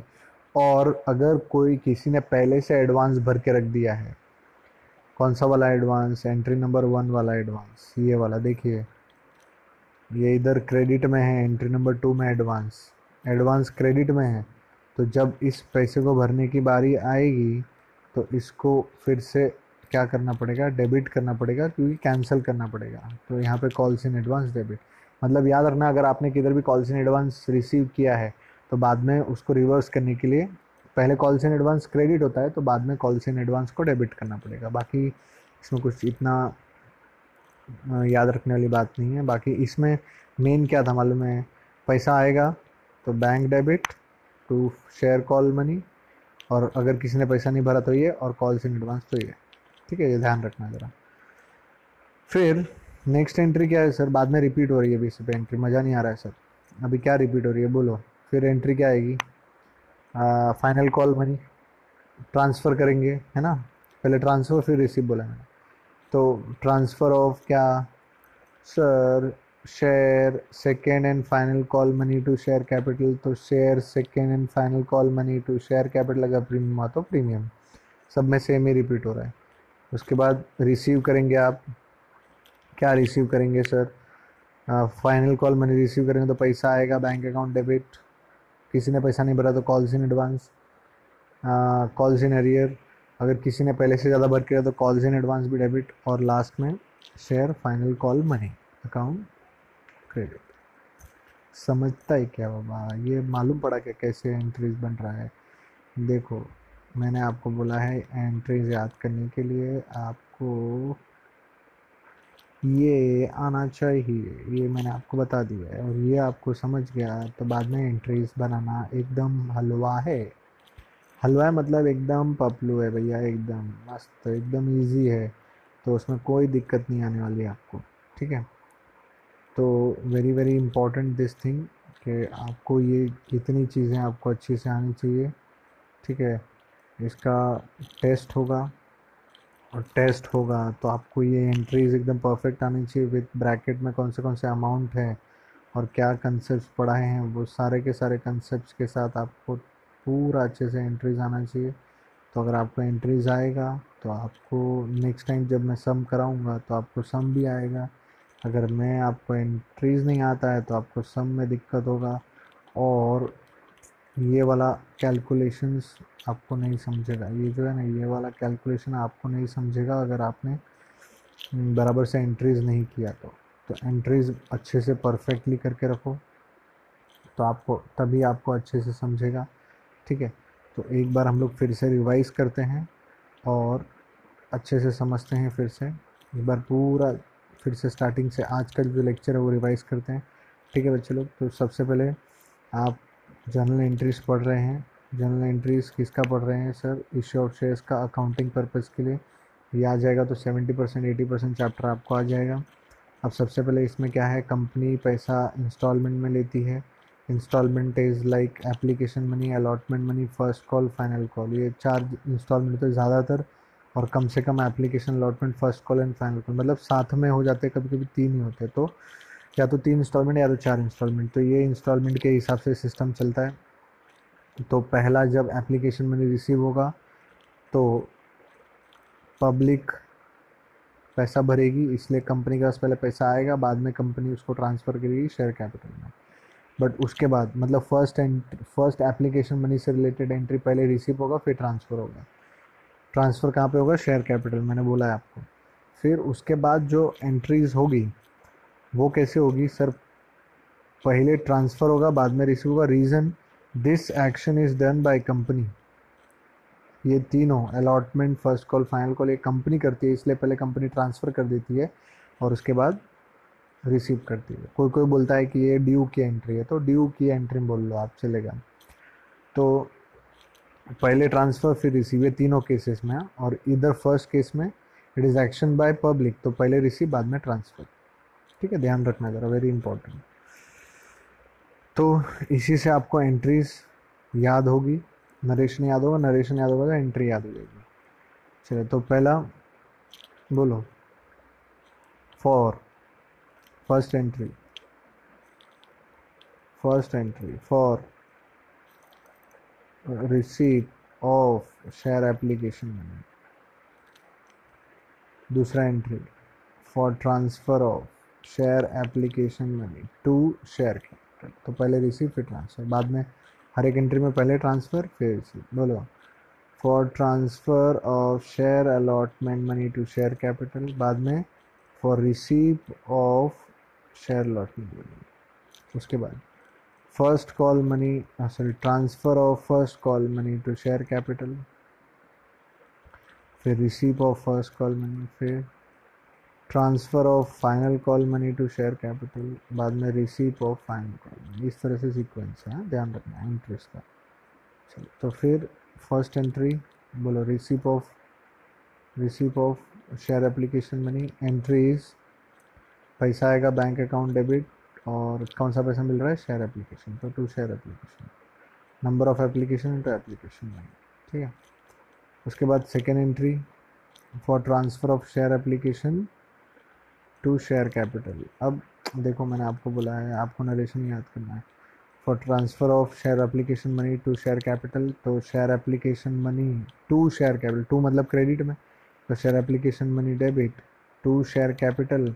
अगर प्रीमियम आया तो टू सिक्योरिटी प्रीमियम, अगर ओवर सब्सक्रिप्शन हुआ और रिफंड हुआ, पहला ऑप्शन लिया तो टू बैंक, और ओवर सब्सक्रिप्शन हुआ और सेकेंड ऑप्शन लिया तो टू शेयर अलॉटमेंट, और combination of first and second option लिया तो दोनों भी आएगा, ये दोनों आ जाएगा। और किसी बंदे ने पहले से पूरा पैसा एक साथ भर दिया एप्लीकेशन के साथ, तो टू कॉल्स इन एडवांस भी आएगा। ठीक है, ध्यान रखना जरा। उसके बाद थर्ड एंट्री क्या आएगी सर, बोलो थर्ड एंट्री, उधर टेबल याद रखो। फॉर ट्रांसफ़र, अभी पहली दो एंट्री, पहला रिसीव फिर ट्रांसफ़र, बाकी जितनी भी एंट्री पहले ट्रांसफ़र फिर रिसीव। तो transfer of share allotment money to share capital, तो एंट्री टू शेयर कैपिटल बोल दिया, तो share allotment money to share capital, discount क्या हो जाएगा, लॉस हुआ डेबिट, और प्रीमियम अगर ज़्यादा पैसा आ रहा है तो क्रेडिट, फेस वैल्यू से ज़्यादा आ रहा है तो क्रेडिट। फिर उसके बाद जैसे ट्रांसफ़र हुआ शेयर अलॉटमेंट मनी, क्या करना पड़ेगा, you have to receive share allotment money, तो शेयर अलॉटमेंट मनी रिसीव करोगे तो क्या होगा, पैसा आएगा, और क्रेडिट क्या होएगा, शेयर अलॉटमेंट, और जिसने पैसा नहीं भरा उसको, उसका कंपनी का लॉस हो जाएगा, तो कॉल्स इन अरियर डेबिट। फिर उसके बाद वापस फर्स्ट कॉल मनी ट्रांसफ़र होएगा, तो फर्स्ट कॉल मनी ट्रांसफ़र करने की entry, share first call money to share capital, transfer करे तो share first call money to share capital, और प्रीमियम हुआ तो प्रीमियम क्रेडिट। उसके बाद for share call first call money transfer होगा, बाद में रिसीव होगा, तो रिसीव करेंगे तो क्या होगा, पैसा आएगा, और क्रेडिट क्या होगा, शेयर कॉल मनी, हाँ जो पैसा आता है वो, और जिसने पैसा नहीं भरा वो कॉल से, और किसी ने एडवांस भर दिया तो उसको भी डेबिट करेंगे, क्योंकि एडवांस पहले क्रेडिट हुआ था, उसको कैंसिल करने के लिए डेबिट करना पड़ेगा। उसके बाद for transfer of second and final call money to share capital, तो second and final call money to share capital, ये हो गया टू शेयर कैपिटल, और अगर प्रीमियम है फाइनल कॉल मनी तो टू सिक्योरिटी प्रीमियम। बाद में receive of final call money, share final call money receive करेंगे तो एंट्रीज पैसा आएगा, bank account debit to share final call, और किसी ने पैसा नहीं भरा तो कॉल्स इन, और एडवांस में भर के तो वो भी debit. So this are the 8 entry related to issue of shares basically. अब प्रो रेटा क्या है मैंने आपको बताया, आपको फिर से एक बार बताता हूँ। तो सब्सक्रिप्शन से डील करने का कंपनी के पास ऑप्शंस है अलग अलग, तो वो कैसे डील करेगी अगर अंडर सब्सक्रिप्शन है तो। अंडर सब्सक्रिप्शन मतलब कंपनी जितना बेचना चाहती है उससे कम पब्लिक खरीदना चाहती है, तो ऐसा होगा तो सबको शेयर मिलेगा, सबको शेयर मिलेगा मतलब कोई मगजमारी नहीं, सिंपल सम होगा, पूरा सम इससे होगा जितना एप्लीकेशन रिसीव हुआ है। दूसरा, फुल सब्सक्रिप्शन मतलब जितना आपने इशू किया उतना एप्लीकेशन आया है तो आप सबको शेयर दे पाओगे, तो वापस सिंपल सम हो जाएगा, कोई दिक्कत नहीं है। फिर ओवर सब्सक्रिप्शन अगर हुआ तो दिक्कत है। दिक्कत मतलब थोड़ा कॉम्प्लिकेटेड समझ आता है, इसको ही करने में तो मज़ा आता ना यार, सिंपल जमा तो क्या मज़ा आएगा। इशू कम है, एप्लीकेशन ज़्यादा आ गया, लोग ज़्यादा खरीदना चाहते हैं, ठीक है, तो उस केस में आप इस प्रॉब्लम के साथ 3 तरीके से डील कर सकते हो। पहला तरीका फटाफट जो भी ज़्यादा लोग जो लास्ट में एप्लीकेशन आया उनको पैसा वापस कर दो, रिफंड हो जाएगा। दूसरा ऑप्शन, सबको शेयर दो बट कम कम दो, इसको बोलते हैं प्रोरेटा। सबको शेयर दो बट कम कम दो, सबको शेयर दो बट कम कम दो, इसको बोलते हैं प्रोरेटा। उसके लिए आपको रेशो बनना पड़ता है। रेशो कैसे बनता है, एप्लीकेशन कितना है इस टू अलॉटमेंट, तो एप्लीकेशन 1.5 लाख है इस टू अलॉटमेंट, रेशो बनता है 3:2, मतलब जिसने 3 अप्लाई किया उसको 2 देंगे, तो इसको बोलते हैं प्रोरेटा। तो इसका मतलब है, प्रोरेटा का मतलब होता है give share to all applicants but less than what they have applied for, जितना अप्लाई किया है उससे कम देना, एक रेशियो बना के। जैसे इस रेशियो बन रहा है 3:2, मतलब जिसने 3 अप्लाई किया है उसको 2 शेयर मिलेगा, तो सबको मिलेगा, इसको बोलते हैं प्रोरेटा अलॉटमेंट। जिसने 3 शेयर्स के लिए अप्लाई किया है उसको कंपनी 2 शेयर देगी, इस प्रोरेटा। और तीसरा ऑप्शन है sir combination of option 1 and 2, तो ऑप्शन 1 एंड 2 जब कंबाइन होगा तो रिफंड और प्रोरेटा दोनों होगा, तो उसमें कुछ रिफंड हो जाएगा और जो बचेगा वो प्रोरेटा होगा। जैसे 1.5 लाख एप्लीकेशन आया और हमको शेयर्स देने के लिए कितना है, खाली हमारे पास 1 लाख, उसमें से हमने 30,000 को रिजेक्ट कर दिया, मतलब 30,000 शेयर्स को एक भी शेयर अलॉट नहीं किया, बाकी बचे 1,20,000। अभी भी एप्लीकेशन हमारे पास 1,20,000 है और हमारे पास शेयर्स देने के लिए कितना है, खाली 1 लाख। तो 1,20,000 शेयर्स को 1 लाख देना है तो क्या करना पड़ेगा, प्रोरेटा बनाना पड़ेगा 6:5, रेशियो बन जाएगा कट कुट करके। तो इसको बोलते हैं combination of pro rata and refund both. तो ये भी कंपनी ले सकती है, ये डिपेंड करेगा क्वेश्चन के ऊपर, जैसा क्वेश्चन में दिया रहेगा वैसा आपको करना पड़ेगा, ठीक है। तो बच्चे लोग देखिए, बहुत ही इम्पॉर्टेंट चीज़ है ये आगे सम्स करने के लिए। तो सम्स इसके बाद जो नेक्स्ट लेक्चर होगा हम लोग का वो सम्स होंगे, ठीक है। बट वो सम्स करने के पहले और कुछ इसकी जो चैप्टर की थियरी बची है थोड़ी बहुत, जैसे क्या क्या है थियरी में बचा हुआ, like features of joint stock company, types of company that is private limited, public limited, ठीक है, types of preference shares, types of equity shares, ठीक है, ये सब हम कंप्लीट करेंगे और उसके बाद हम सम शुरू करेंगे। मतलब नेक्स्ट लेक्चर समझिए 45 मिनट्स में जो थियरी है बचा कुचा वो हो जाएगा, और उसके बाद हम एक अच्छा सा तगड़ा सा सम करेंगे जिसमें आपका सारा कॉन्सेप्ट क्लियर हो जाएगा। बट उस सम को करने के पहले आपको ये जो कॉन्सेप्ट्स है वो एकदम अच्छे से क्लियर होनी चाहिए, जो मैंने आपको सिखाया है इसमें, तो ही आपको मज़ा आएगा सम करने में, और सम बहुत ही इंटरेस्टिंग होगा क्योंकि वो सब सम इसके ऊपर डिपेंड करता है और बहुत अच्छा लगता है। और क्या है कि बच्चों आप कैसा ना पूरा एडवांटेज लीजिए इन लेक्चर्स का, आप समझिए अच्छे से, एक बार नहीं समझना दूसरी बार पढ़िए, अगर आपको नहीं समझ में आप मुझे मैसेज कीजिए, क्योंकि बहुत सारे लोग ऐसा सोचते हैं कि सर को क्या मैसेज करें हम, मतलब कुछ ऐसे बच्चे हैं जो एएस में पढ़ते हैं और वो तो पूछ ही लेते हैं, पर कुछ बच्चे ऐसे होते हैं जो एएस में नहीं पढ़ते, उनको हिचकिचाहट होती है कि हम सर को कैसे मैसेज करें, और अगर आप भी सर से हेल्प लेते हैं और बाद में क्लासेस नहीं ज्वाइन करते तो सर को बुरा लगेगा। अरे भाई मेरे को कोई बुरा नहीं लगेगा, आप एकदम बेफिक्र रहिए, आप एकदम अच्छे से पढ़िए, जितना एडवांटेज लेना है लीजिए और मुझसे जितना भी हो सके डाउट पूछिए, क्योंकि अगर आप डाउट किसी और बच्चे से पूछते हैं और वो आपको क्लियर नहीं कर पाया, तो आप गलत रास्ते पे चले जाओगे और गलत तरीके से हमको करोगे। पर अगर आप मेरे से डाउट पूछोगे तो आपको अच्छी तरह से क्लियरेंस मिलेगा। और दूसरा चीज़ क्या है, देखिए आप कहीं भी क्लासेस जाइए, मेरे को उससे कोई फ़र्क नहीं पड़ता है। क्यों? क्योंकि I know what I teach. ठीक है, मुझे पता है मैं क्या पढ़ा रहा हूँ और किस तरीके से पढ़ा रहा हूँ, और मैं आपको बेस्ट देना चाहता हूँ। अगर देखो इसमें क्या होगा, अगर आप वीडियो लेक्चर्स देख रहे हो और उसमें आपको कुछ समझ में नहीं आया और आपने किसी बच्चे से पूछा और उसने आपको गलत वे में गाइड कर दिया, तो मेरा मेहनत पूरा पानी में चला जाएगा। तो इसलिए आप मुझसे पूछिए ना, उसमें क्या टेंशन है यार, कोई दिक्कत वाली बात नहीं है। ठीक है, तो मेरा क्लियर है, इस तरह से आप रहो, कोई दिक्कत वाली बात नहीं है। ठीक है बच्चों, तो इतना आप अच्छे से कर लीजिए। तो हम नेक्स्ट लेक्चर में मिलते हैं, और नेक्स्ट लेक्चर में जो थियरी बचा है वो, और सम्स कैसे करते हैं वो आपको आ जाएगा, that is my surety. But उसके पहले आपको ये एंट्रीज एकदम बाय हार्ट होना चाहिए, क्योंकि ये एंट्रीज का मैं कल टेस्ट लेने वाला हूँ, और जितना लिखा है वो पूरा टेस्ट लेने वाला हूँ। जैसे प्रो अलॉटमेंट क्या होता है, रिफंड क्या होता है, अंडर सब्सक्रिप्शन में कंपनी कैसे डील कर सकती है, ओवर सब्सक्रिप्शन में कैसे डील कर सकती है क्या नहीं है, सब कुछ टोटल जितना भी है। बट एंट्रीज पे ज़्यादा जोर दिया जाएगा। अच्छा सर, इसके बाद कितनी और एंट्री बची है ये चैप्टर में? और 3 एंट्री बची है जो कि रिलेटेड है री issue and forfeiture of shares. मतलब forfeiture and re issue of shares एक कॉन्सेप्ट है जिसमें टोटल 3 एंट्री है। मतलब टोटल इस चैप्टर में 11 एंट्रीज है जो आपको डील करनी है। ठीक है, तो इसके बाद 3 और एंट्री बची है, वो हम उसी लेक्चर में करेंगे जिसमें हम लोग सम सीखने वाले हैं। ठीक है, so that is final for today. ये लेक्चर आप अच्छे से देखिए, कुछ डाउट्स है तो मैंने नंबर दिया है, उस पर आप पूछिए।